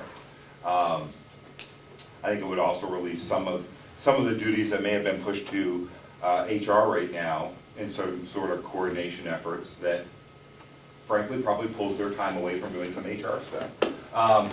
If you don't look at that, we do suggest looking at a chief financial officer position. You know, that's sort of in the narrative there, that I think there's a need to get the financial side to the level that you want it at that requires some additional resources, and it needs to be from one of those approaches. I don't think you're going to get there with existing staffing, existing workloads. I think there is partially a workload issue there that is contributing to that. So one approach sort of takes you to a different level of government, not a different level, a different approach to government where you have additional administrative support for the commissioners. And obviously their role then changes somewhat, much more policy oriented and a little less on the day-to-day. Absent that, I think you should seriously consider the chief financial officer approach to at least add additional resources in there and professionalize, add another professional position on the financial side of the operation. But other than that, I think your staffing is relatively good.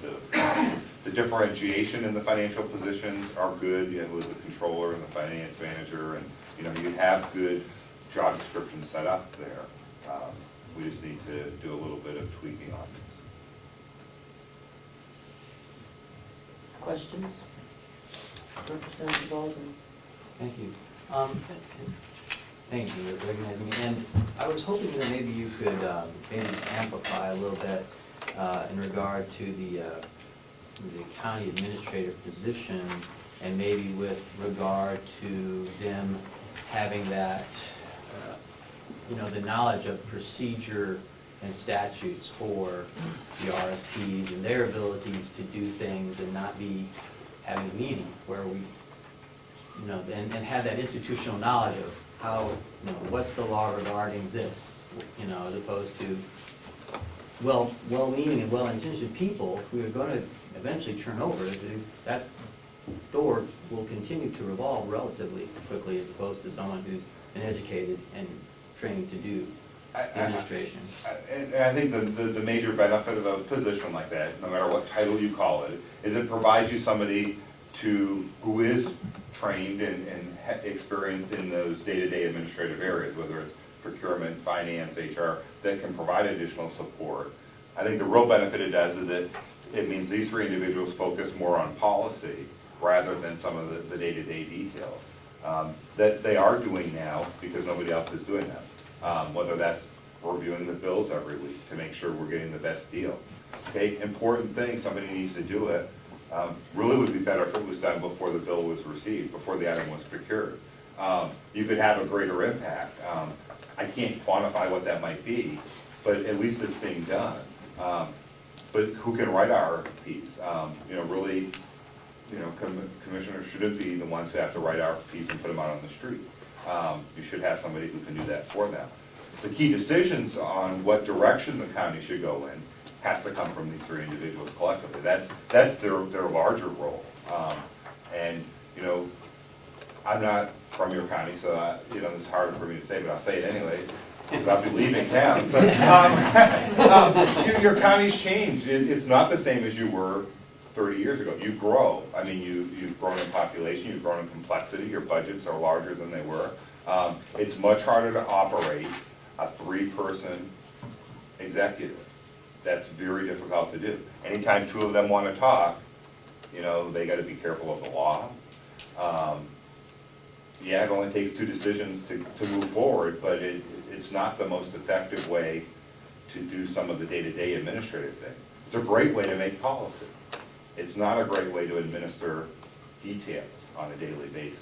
That's difficult. And I think that's a real benefit you get from that approach, is it allows them to focus on the bigger picture, because I think, quite honestly, many of these bigger things are not things that you didn't know or weren't aware of, or that the commissioners haven't raised.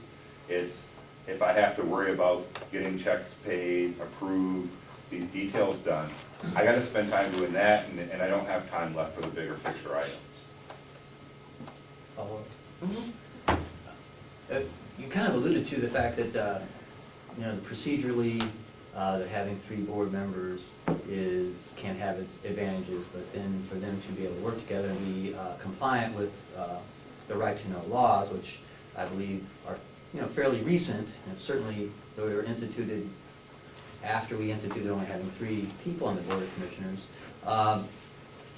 Could you comment or include maybe a comment about whether we could have more commissioners, whether we could have a board of 5 commissioners, as opposed to 3? Constitutionally, can we do that?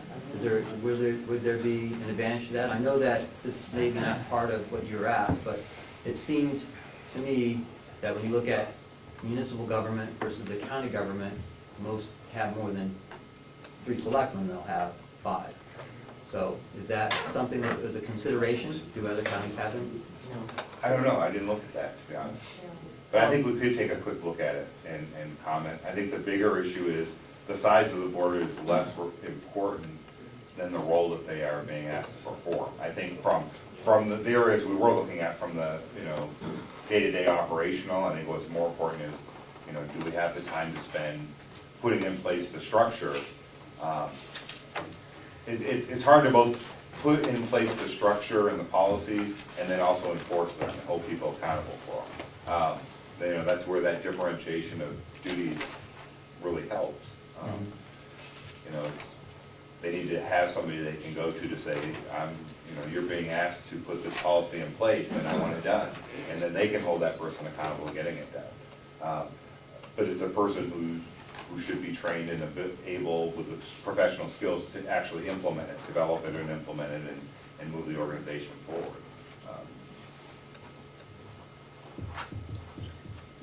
Yes, Representative. Thank you, Madam Chair. If we move forward with a county administrator, county manager position, we would have a job description for that position. And I'm hearing almost that we would have now a new job description for our commissioners as well. Well, their role would have to change in some way, yes. But you have 2 handfuls of other counties to look at how they made that transition. There are only 2 counties left in New Hampshire. Not that this is a reason for the change, but I think it indicates the transition that the counties have been through. Only yourselves and Rockingham are the only 2 counties without some sort of a administrator, manager, business manager type position in place. Now, their roles vary considerably. And you don't have to go to somebody who's in charge of everything. You could say, you know, maybe what we really want to focus on is a business manager type approach, or an administrator versus a manager. You know, some subtle differences in that structure. But when you do that and they're delegating day-to-day administrative functions, yes, their role by nature has to change somehow. One thing I was surprised about, that I believe I read here, maybe hidden away in a little paragraph, was that there are departmental meetings taking place, but that they're chaired by the HR director currently. Is that correct? I would have assumed that they would be chaired by the commissioners, but if they are chaired by the HR director now, that certainly would be a place for a county administrator to step in as part of their new role. Would I? Oh, absolutely. I think it's probably had a lot of benefits for the organization to try to bring cohesiveness to the organization, but it's also probably a difficult position to be in, being asked to play that role when you're in a department head, a peer equal position. So I'm not faulting it for having been put in place. I think it's probably helped, but it's also a difficult position to be in if you're not officially sort of seen as having that role and authority by everyone in the organization. It's probably created some tension. Anyone else? Commissioner Sorensen, Yes, ma'am.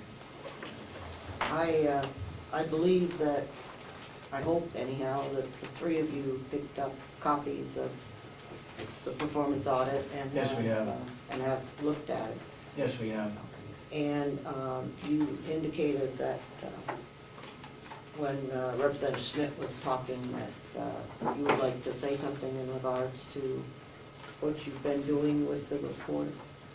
We did have performance evaluation on HR recently, and we had set some goals based on that document that was presented. So you've looked at HR, you have done some things in regards to Yes. HR. Okay. And he's correct that we have a new performance evaluation format that we're following when the commissioners do department heads, which we're responsible for, not elected officials, but department heads. But we do have a little problem, I think, in bringing in all personal records into the HR. There's a couple of elected officials that I think they could have a separate set, a duplicate set, as well as HR having a set.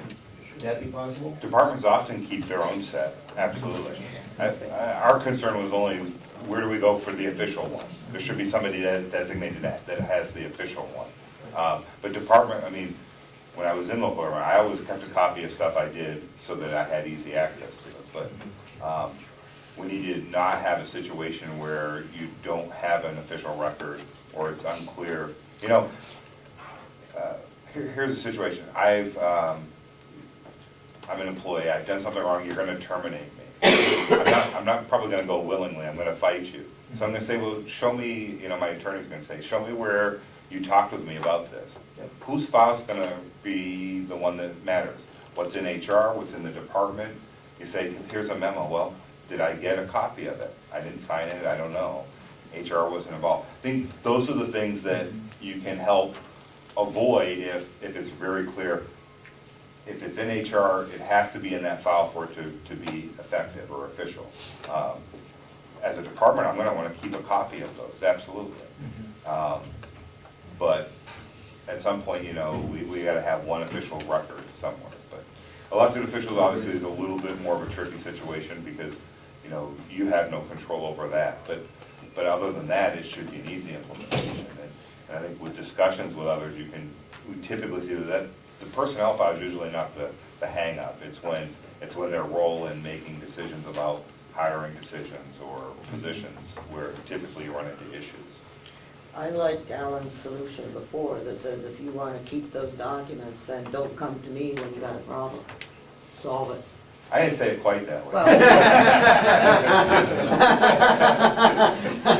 that's perhaps how I would get it. Okay. That just says, you know, you opted to do this, and therefore HR will have nothing to do with your incompetence. Sorry. Well, I won't argue with that. That becomes, in my thought process, those elected officials have opted for that additional responsibility. Okay, yes, Representative Tyson. Thank you, Madam Chair. So I think the approach of do it my way or there will be consequences might not be our first approach. Our first approach would be to work harder to establish trust and a sense of shared mission and cooperation and get some practice in working out conflicts between the departments.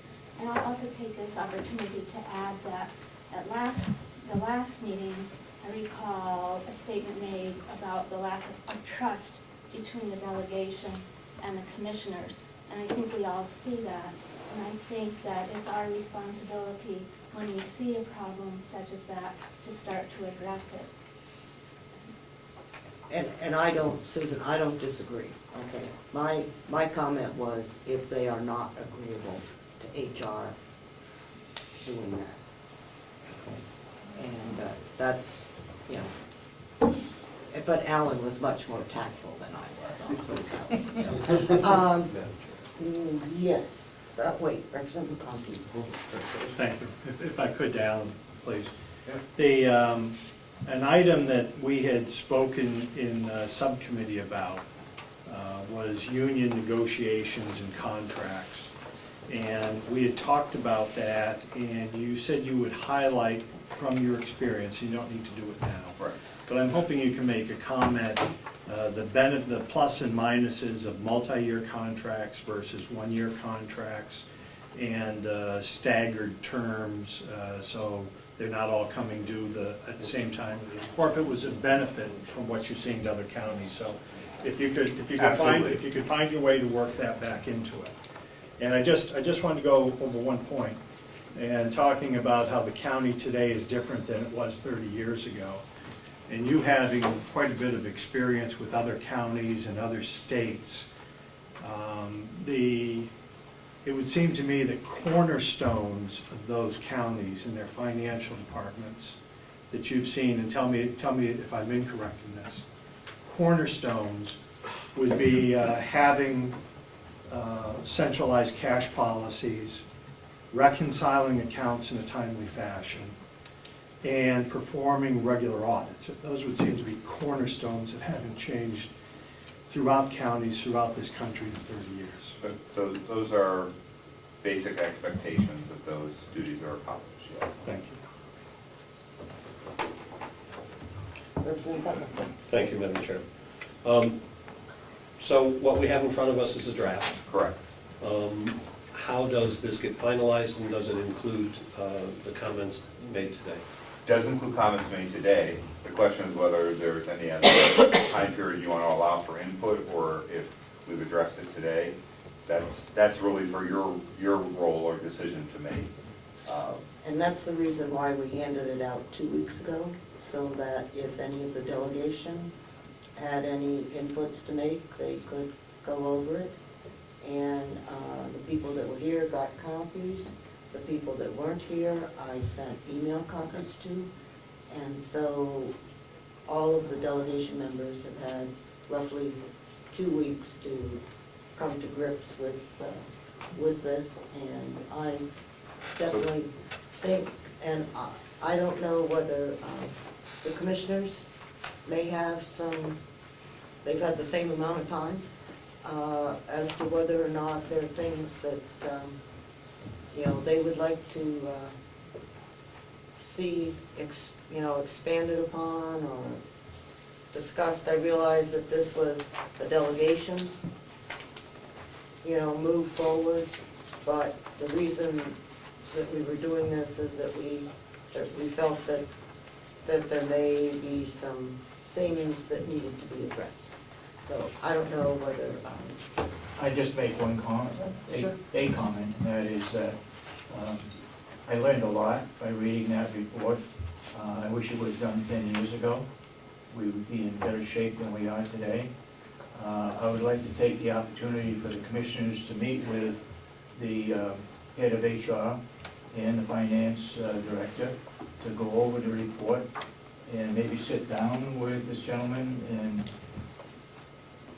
get some maybe better information as to where we are and where he's coming from, his firm is coming from.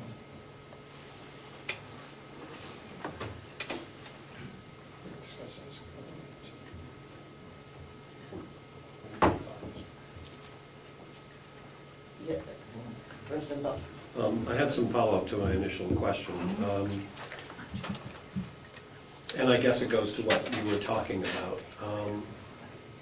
The performance audit is what we requested and I suppose contracted for.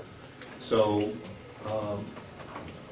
it is possible, I think even likely, that the delegation will want to move forward with something about a county administrator or a manager or something like that.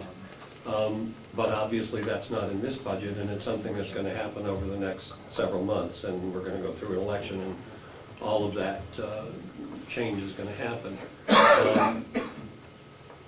So I wonder if it is something that the commissioners want to somehow work further with Mr. Pennington and his group between now and the time we move forward with recommendations relative to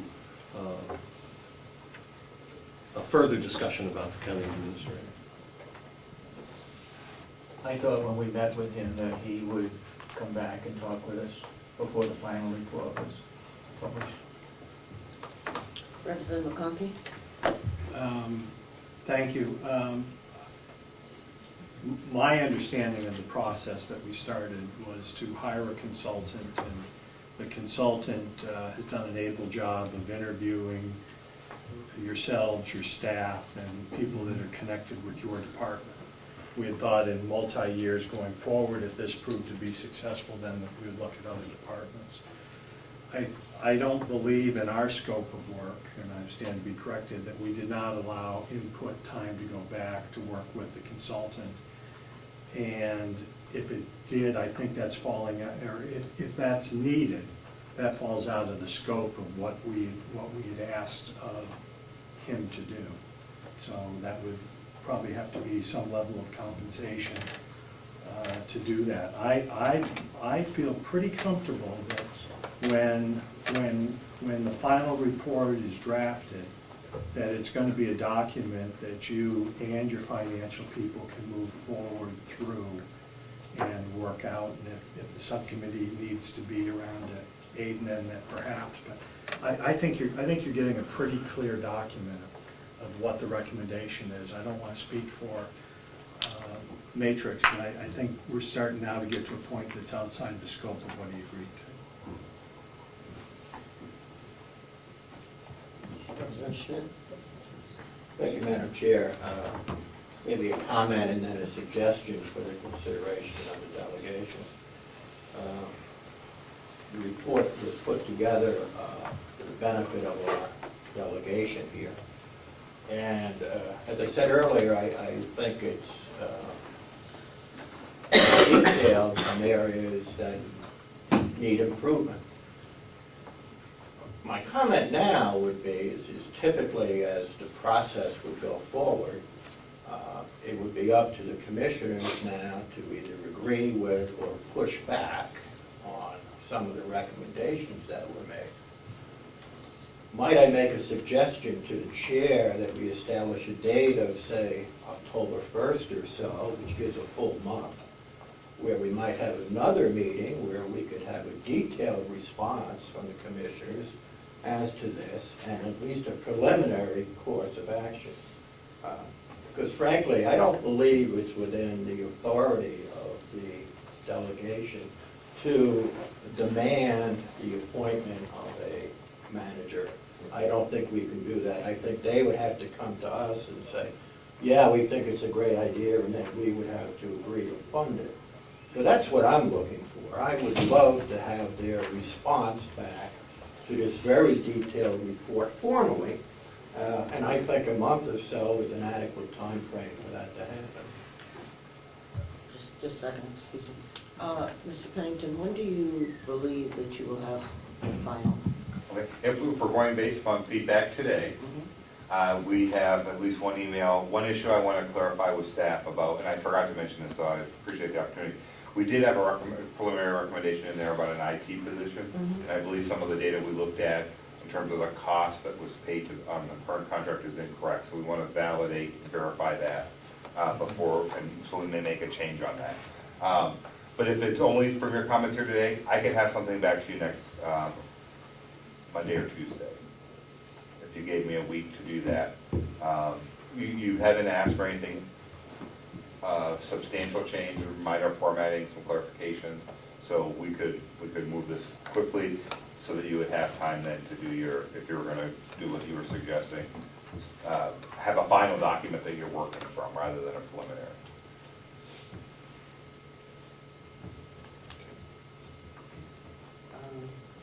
Representative Dillon? Thank you, Madam Chair. I would agree in part with both Representatives McConkey and Schmidt in that a response from the commissioners would be appropriate. I think a little shorter timeline maybe in terms of their response, a couple of weeks. But at the same time, we will have, unless they have found, as possibly suggested by Mr. Pennington, some factual considerations in terms of IT. I think we should have a final report in a week or so from them, and we could, in a similar time frame, have a response from the commissioners if they had any thoughts on the report. And I would like to see at least the subcommittee then take the final report and review it, and maybe come back to the full delegation with thoughts on how we proceed. I think there might be a role for the subcommittee to play going forward. The IT committee, I think, has a role to play going forward with the possible positions, with additional software modules that might be appropriate. So, I would like to see further discussion of how we move forward once we get the final report. I appreciate your thoughts that say we should have it earlier, but I think we need to give them time to, to actually look at it. And we did ask that, that we prioritize it. Totally doesn't mean that HR isn't going to be doing some things, but, or that finance isn't going to be doing some other things.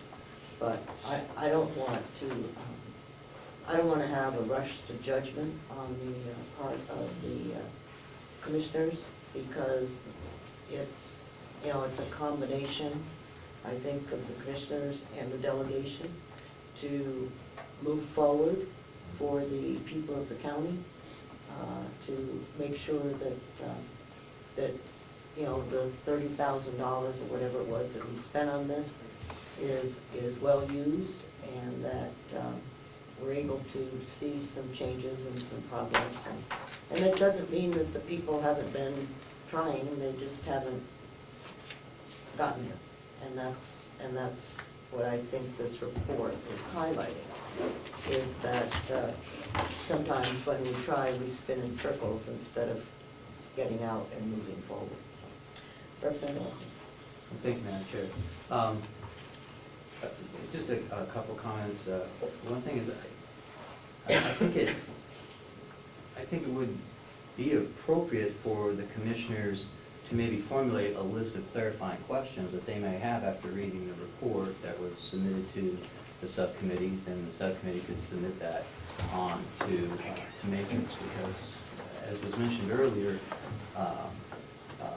by Alan, that one of the best ways to get people involved is to allow them to have some input into the process. And as I mentioned earlier, I do believe that commissioners are well-intentioned people, but the lack of institutional knowledge and specific training to what they should be doing is perhaps what the lack and what was identified through the course of the audit. Not that they're not capable people, not that they're not well-intentioned people, but it's, they didn't go to school to learn how to write RFPs, neither did I, and that sort of thing. And so anyway, I think it would be appropriate certainly it would be appropriate for the commissioners to compose a list of clarifying questions about the report and submit it to the subcommittee, and then the subcommittee could do with it as they wish. And let me just make a comment on that, and that's the reason why I asked what their feedback was, because they received copies of this the same time the delegation did. And so I would have to assume that, like we did, we read through it and we had our questions, but they didn't seem to have anything when I asked that question. Oh, today? Yeah. Oh. So, I mean, if they had had questions, comments, or whatever, I would have expected that they would have done the same thing that people on this committee did. So. Okay, so when you get the final done, if you would forward it to Representative McConkey. Absolutely. And he will ensure its distribution to the delegation. And I realize that, for me, I'm old-fashioned and can only, if I don't have it on paper, I'm in trouble. But I think there was a requirement to deliver a certain number of paper copies. Yeah. Okay. Yeah, of the final. Yeah. Of the final. And so, do you want those mailed to you, or do you want them mailed to Cheryl? I think you come here to the office. All right. Then, why don't we mail those to Cheryl? And once they're received, they can be posted on the website. Did you want hard copy plus electronic? Oh, no. Oh, Yeah, we'll provide both. Yeah. He's gonna provide the electronic copy there, but the hard copy will come to the commissioners for their, and then, get it out on the website. And I think Representative Smith's concept of a month, coming back sometime in early October to discuss that. I recognize, as Ed has or as Representative Butler has mentioned, we have an election year coming up, but of course, all of us are going to be back, so. So we never know what's going to happen, but that's just the way of life in the political arena in New Hampshire. So there will obviously be enough delegation members that remember this conversation back, and we have until the first Wednesday in December. Whether you are re-elected or not, you are still a member of the delegation. And I would like you to think about, for our October meeting, besides looking at the performance audit, I would like you to think about guidance for the commissioners on the budget, because their budget needs to be completed by 1 December, so that we can hold our first meeting of the new delegation by 10 December. Is that the right date? It wouldn't be the new delegation. Yeah. You're not sworn in until January. You're sworn in. We are sworn in December. Right?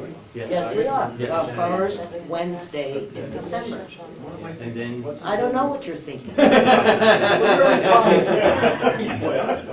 gonna miss the coronation here. Yeah, really, you better. Yeah, the chair is But, correct. I mean, we get sworn in the first Wednesday in December. And I believe statutorily we're required to meet as a delegation. Yes, In December. by the 10th or 12th or whatever the date is. Yes, Representative. I'm a little confused about what we're supposed to think about for guidance for the commissioners, because I understood that the departments made their requests, the commissioners made their recommendation, and they brought it to us. You're absolutely correct. But what we like to prevent, as you have mentioned so many times, is the animosity between the delegation and the commissioners. And that is a result of 2 and 3 different concepts of where the budget needs to go. And so if we attempt ahead of time to provide some guidance on the budget, okay, then it helps with reducing the animosity. Now, I will agree that the commissioners can totally ignore us. I mean, that's their option, okay, to ignore us. But then that in turn creates the animosity that occurs when it comes time for budget decisions. And we've, you know, so. May I follow up? Certainly. I think this is illustrating some confusion about what our various roles are. And if I could just suggest that as often as we can, if we sit down with the departments and the commissioners in the public hearings, as a member of the public is allowed to do, we can get a better feeling of what their intents are and what the information is. Right. And there's no question, if you have the time to do that and you're reelected, then I would encourage it, okay? However, I know, for example, on myself, if I get reelected and I'm on the finance committee, I hardly have time to turn around.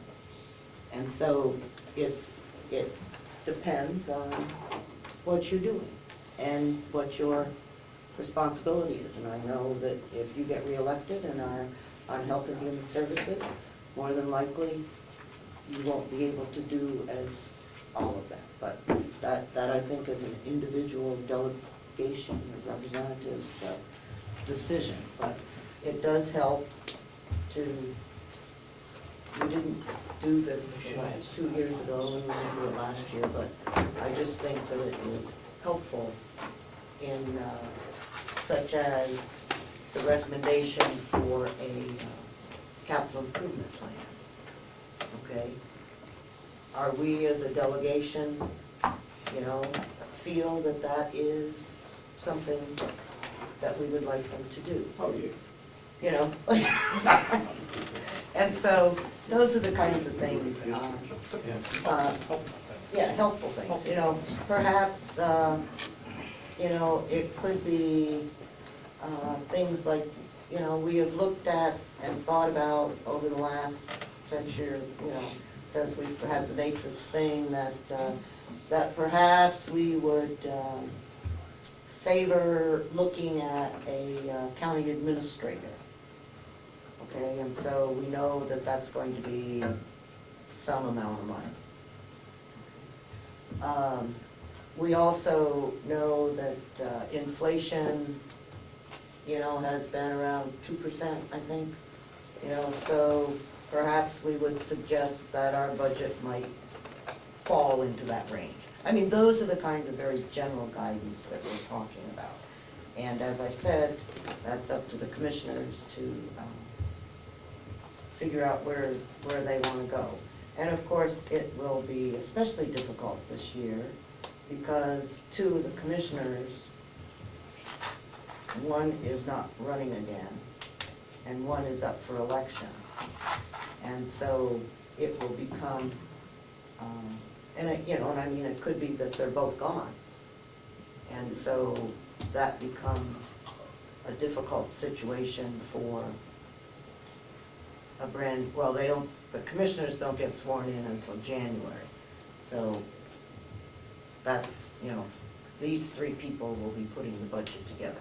But then the defending of the budget, on the other side of, becomes the responsibility of the new people. And I mean, you know, we're gonna have a new register of deeds because she's leaving. We've got the attorney, and we have the ship. So, you know, who knows? And of course, Jack is running, but I think he's running unopposed. Oh, did it? So. That takes a little fun out of it. Yeah, so we've got some interesting things going on. So if you don't want to have any input, then that's fine, but I No, do. that wasn't, I was questioning whether it was an appropriate role for the, not saying that I didn't want to.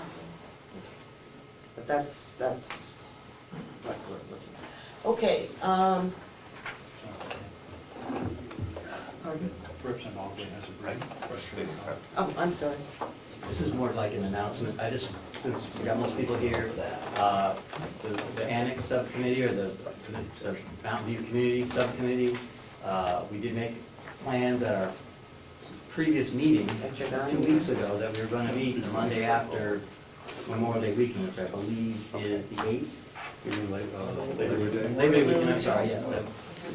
And so I just wanted to remind everyone and to invite the commissioners to come, because we will be really looking at more annex things and looking at the vision and the things that I emailed to you about the things we wanted to see. We're going to be looking at that. So just wanted to remind those people on that committee that they will soon see a email from the office.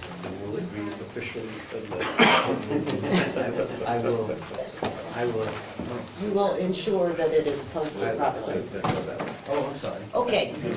The next item is the appropriations policy. As I mentioned, I thought it would be that the county delegation has never established an appropriations policy. And so I thought I would put out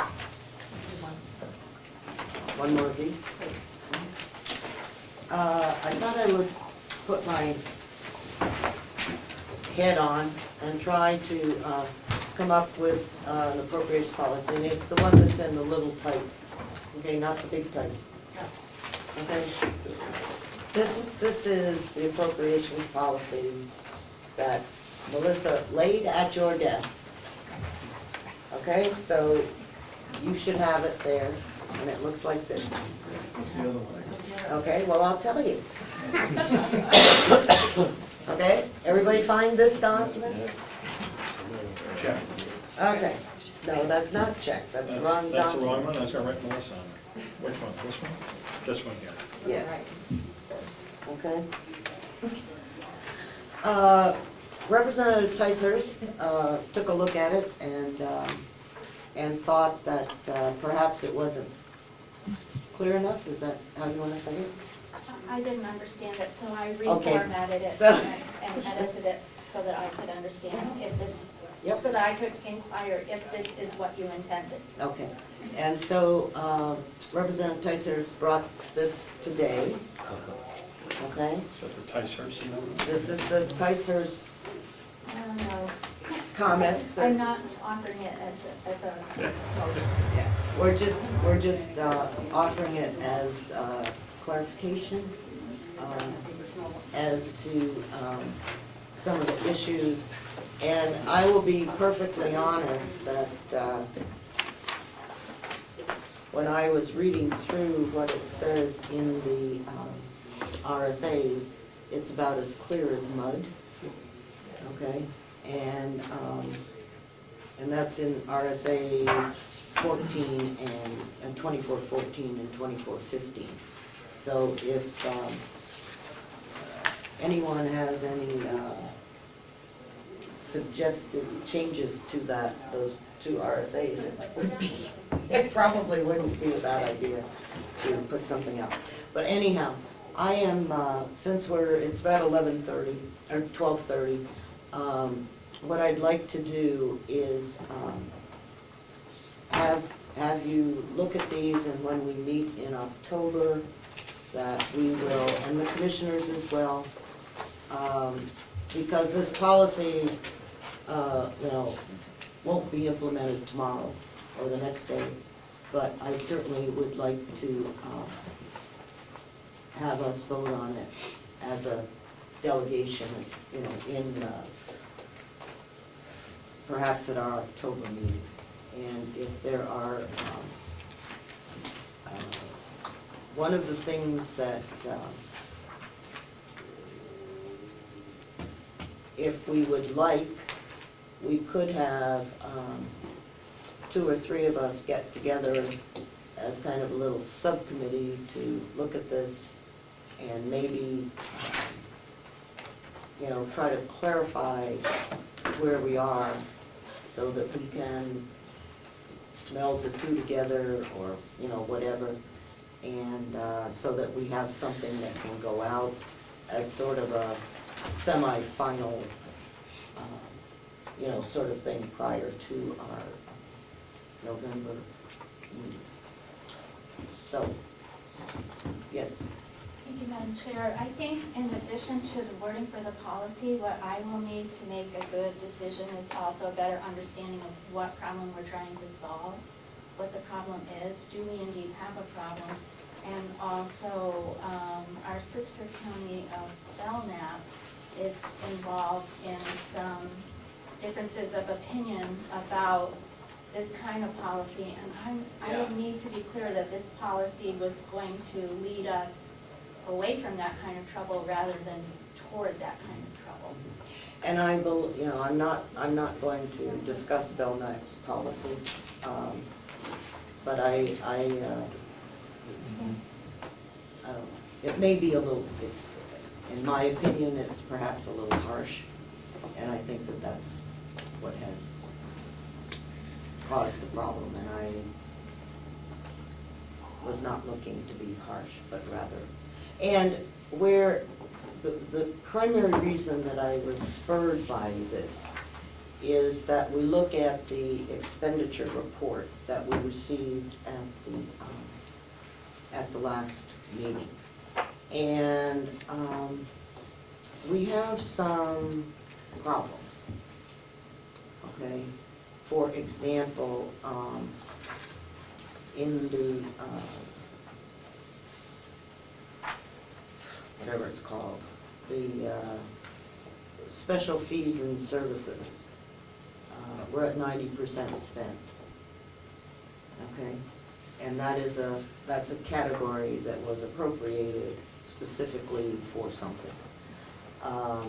If we, and I'm just looking at some of the things, and so, but that was part of the reason, and whether, and this is why we need to look at it and think about it, and not just whatever. So, does anyone want to serve on a subcommittee to look at this? If I could, Madam Chairman, I would think that it would be beneficial to have yourself and Representative Teichers at least a representation. Oh, I was willing to sit on it if anyone else is, or I can be a committee of one. One's a long way up. I know. Or I can take these two things, look at them, and put something out again, and I'll have a conversation with Susan, Representative Teichers, in the meantime, so that we can perhaps try to understand what's going on. And again, I expect that, the commissioners would perhaps like to have some input and thought process. I'm not out to do anything that we all can't agree on. We just need to look at it, think about it, and it's, there are lots of reasons why, but yes, Representative Brett. I'd be glad to join you. Okay, so, fine. So you and I. Okay. Several meetings ago, had brought forward a policy related to grant approval and acceptance. And I would like to possibly, at the next meeting, since we're talking policies, maybe bring that back in a slightly amended version. Okay. Susan, was your hand up to serve on the subcommittee? No, it was not. Be happy to help with formatting and editing, but I would not want to serve on that committee. Thank you. All right, so Ted, you and I. Okay. Okay. Anyone else? Okay. I've had the pleasure of being on many subcommittees, Madam Chair. I know you have. Okay, so we will prepare something and get it out prior to the next meeting. Representative Teichers has a question. Yes. So I just wanted to clarify that we had a problem in a couple of line items, but we had a process in place that dealt with that. No, we do Well, not. we met last time and we discussed it, and we were told what the reasons were for those percentages being so high, and then we also noted that while the line items were high, the overall department budgets were on target, and so we didn't identify a crisis in any of those situations. I won't argue with your comment at all, but no, we do not have a procedure. And that's what this was to do, was to establish a procedure so that we had a policy. But no, we do not, to the best of my knowledge, have a policy on that. And I thought, so. Well, we have the quarterly meetings where we review, and that's the purpose of doing that review, and Okay. that. Well, although you may think that we don't have a policy, and maybe our policy ends up just being, we don't have a policy. We just have a practice, not a policy, is that what you're telling me? Yes, we have a practice, not a policy. And, so, okay. Next thing. Commissioners, can you give us an update on the 2010 audit and when you expect Mr. Bellew to come and talk to you? I don't know the answer to your last question, but we do have a copy of the 2010 audit. And I'd refer to either the treasurer or the financial manager, who we have some questions regarding it. One question, pretty simple. We borrowed $23,500,000. He had in his report, we borrowed $24 million. That's $500,000 that he should have picked up right from the get-go. But anyway, Kathy has followed up on that and called him, and he's going to change it. Should have caught that earlier. But anyway, I referred to either one of them. Quick, I have to make a comment. You're talking about an audit. Is that just the financial Financial. statement? He didn't do the audit. Financial. Oh, Yeah. this is the, okay, just a minute. This is not the audit. No. No, this is, if I may, this is the Sure. financial statements that come before the audit. If you remember when Mm-hmm. Mr. Beaulieu was here the first time, once the financial statements are corrected, then he can finish the audit. At our last meeting here, we sort of demanded, before he gets any pay, that he produces some paperwork. And I will say that within the last week and a half, I made my own copy here. It's 154 pages of the financial statements and the backup documentation for that. So you kind of put it in perspective. Financial statements aren't a one-sheet balance sheet and a one-sheet P&L. There's a lot involved in doing the financial statements for the county. 154 pages is a lot of documentation to go through. Kathy has taken a lot of time to go through the entire piece, and she can certainly explain some of the questions that she has. I don't know the time frame. As soon as Kathy gets an answer back from Mr. Beaulieu as far as how quickly he'll make the adjustments or answer the questions that she has, which should be fairly quickly, he should be able to produce that financial statement, the final financial statements and the audit.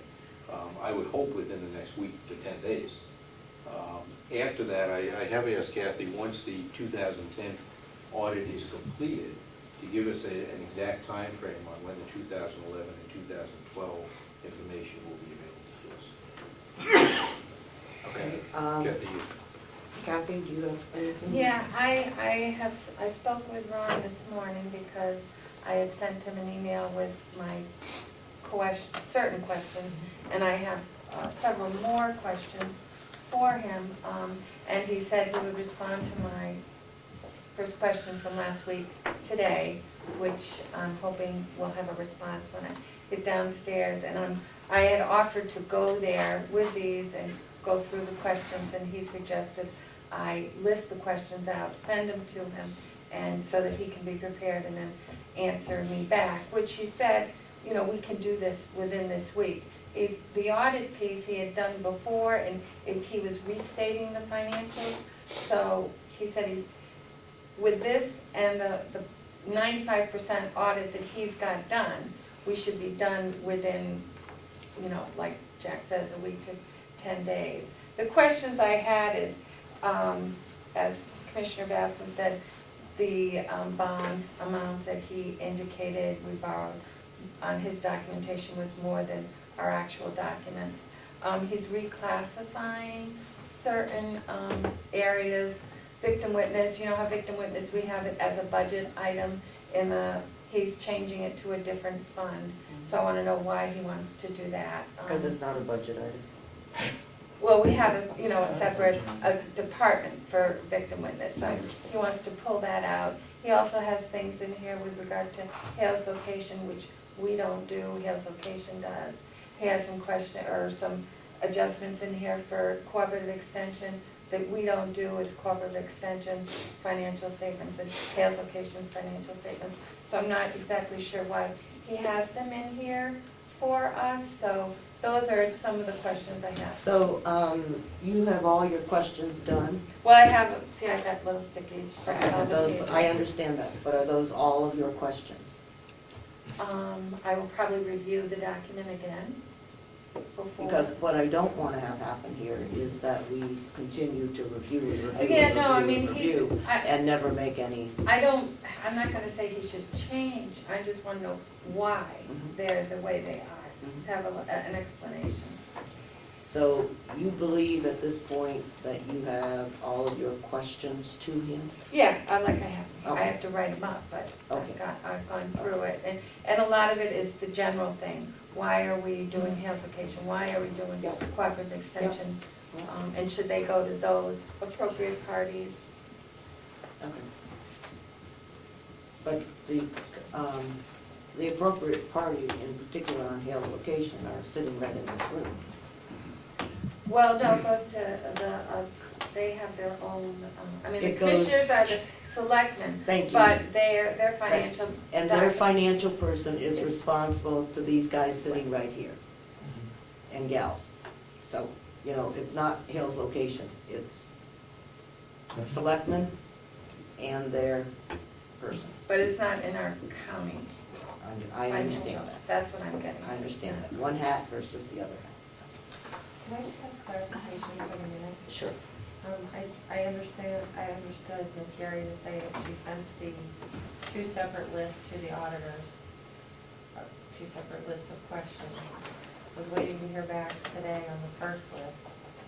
But then at the end, toward the end of her comment, it sounded like the second list has actually not been sent as sticky notes. Well, only because this morning our whole system was down. So as far as getting our email, we had no server, we had no email, so he was working on my first question, and I don't know if it has come yet. So the second set hasn't been sent? No, because I spoke with him on the phone because we had no internet communication. I just want to make it accurate for the minutes. A comment to make? Yes. I just heard about error of $24 million. I just want to remind everyone, these are the financial statements, and if the audit's to be done, they probably will catch the mistake that it has to be $23.5 million. These are the financial statements. Okay, now, yes. A related request, I guess. I think one issue all along with this is that during the budget process, we have seen the auditor line fully expended each year in our review and a new appropriation made. But what we didn't see was that much of that money was actually encumbered and held in reserve and is now being used to pay for the auditing services of the current auditor. Would it be possible to get detail on any and all fund balances for restricted or committed funds, so that where encumbrances have been made for possibly years, as we have seen with the audit, and that money is still sitting there unexpended, that we have some knowledge that that is the case, so that, you know, we don't have a situation like has occurred with the auditing.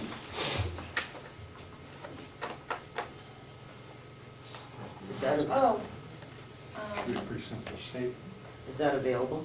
yeah, as a matter of fact, I was looking in my folder here because I know we did encumber for the auditors because we had that money budgeted and we knew the project needed to be done. So Catherine had worked up a schedule as to, because we've been paying Bollier's office for work for 11, so the money that was encumbered from that, we paid out. So we can get to that Right. information. But I'm looking for beyond the auditor's line, other budget line items where similar encumbrances Well, yeah, have been. like as an example, the delegation, you encumbered money for the performance audit, so I can give you that information. Okay. We have from, you know, the farm, there was some money encumbered from the farm, so I can give you that. Great, thank you. Great. Is there a time length that you would like to go back? Representative Cordell, is there a time limit? Just If current. there's, yeah, if there's money still out there is what he's looking for. Right. Thank you. All right, thank you, Kathy. MS forms. The county is responsible for preparing 3 MS forms. One is a statement of financial accounts. What's it called? MS, whatever it is. And it is due 1 April. To the best of my knowledge, that form has never been sent in on 1 April. And it's where you take all your expenses from last year and put them into the financial form, into this MS, whatever it is, right? It's the MS 45. Okay, the MS 45, thank you. And it's due 1 April. I'm having a little concern because we have not hired anyone to do our financial statements for 14. And so, my question is, commissioners, are you going to sign off on the form for our financial statement due in 1 April, completed by Kathy? I mean, you're the guys that... If she completes it, yes, but I think... Well, wait, not if. Well- It is required by the law. Yeah, I've read your emails back and forth. So you need to recognize that that is a responsibility of the commissioners. Okay. Now, the next thing is, there's another form on the budget. The budget forms are not due until 1 September. However, the law requires that we complete the budget by 31 March or 30 March. Okay. So even though the forms don't have to be signed and sent in until 1 September, we still have to complete the budget. And that's the MS 42. 42. Which, Okay, so that's a September requirement. There is also a third form. the commissioners proposed, but Okay, the commissioner's proposed budget, which is also due 1 September. no, December. December. Oh, is it December? Okay, Yeah. whatever. Whatever the date was, I thought there were 2 in September and 1 in... One in December. Well, the form may say September, but the statute says December 1st. Wait, they told me, the commissioner told me that the dates that were on the form were correct and that they were in compliance with the RSAs. Okay, I'm just telling you what his email said. You read it, I read it, you read it. I think I sent it out to all of the delegation. Maybe I didn't, but because this was just trying to get the form straightened out. And he assured me that the information on the form was correct. So, until such time as you receive something official from Commissioner Beardsmore telling you that you don't have to submit this by 1 September, it needs to be submitted within 5 days, 6 days. Do put it in 5 days. Well,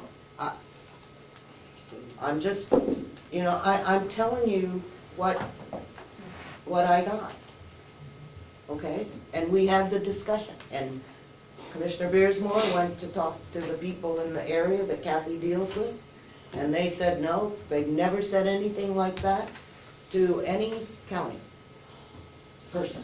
So I said, okay, so there you have it. If you have a problem, not me, your requirement is 1 September. Commissioner Batson. Yes, Commissioner Bassett. Thank you, Madam Chairman. Madam Chairman, I know you've been here 6 or 7 years. I think a few of us, I've been here 20 years, and for 20 years, it's been December 1st. And I just don't understand why, over a period of 20 years, nobody else has picked up this conflict in the date besides us. I have no reason to understand that, okay? And it only came to light when I was looking at something to deal with these forms. And that's why I asked the question. Well, I think it's a very fair question. Yeah. It's just, I can't imagine we haven't heard from DRA once in 20 years. It says you're 3 months late every year with your report. I won't argue that, Dave, at all. And I agree with you. But it was very strange to me when because like you said, our practice has been 1 April, 1 September, and 1 December. But I was assured that that was not correct. The good news is you might get an extra day this year, because Labor Day. Yeah, they might. I'd be the same. Okay, yeah. No, we need to go into Convention. convention. Move to go into convention? All in favor? Yeah. Aye. Aye. Yep, we have 10. 1, 2, 3, 4, 5, 6, 7, 8. Okay.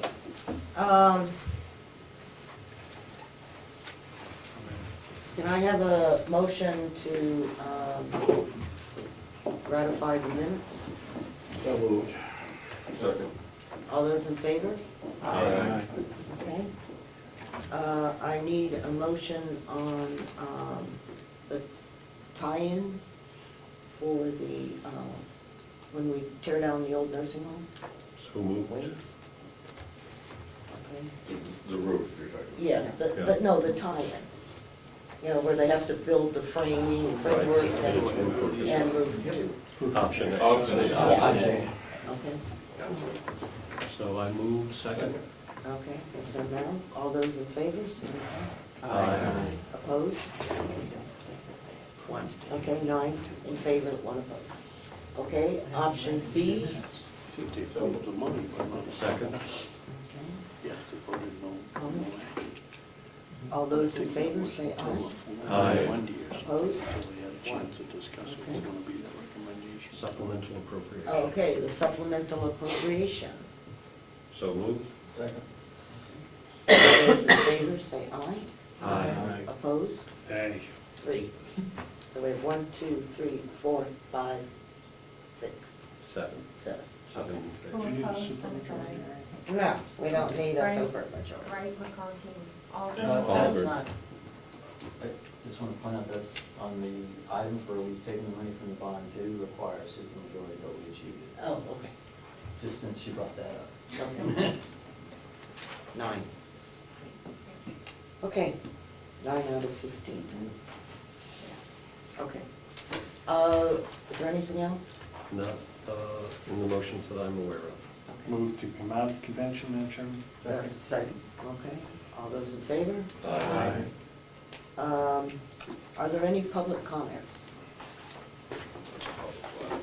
Oh, Looks like the delegation. Nope, there's one left, way right there. Okay, seeing no public comments, this is almost like our public hearing, I will, Move to adjourn. thank you. Cordelli and Merrill. Merrill won't be able to do this much longer. So Ted,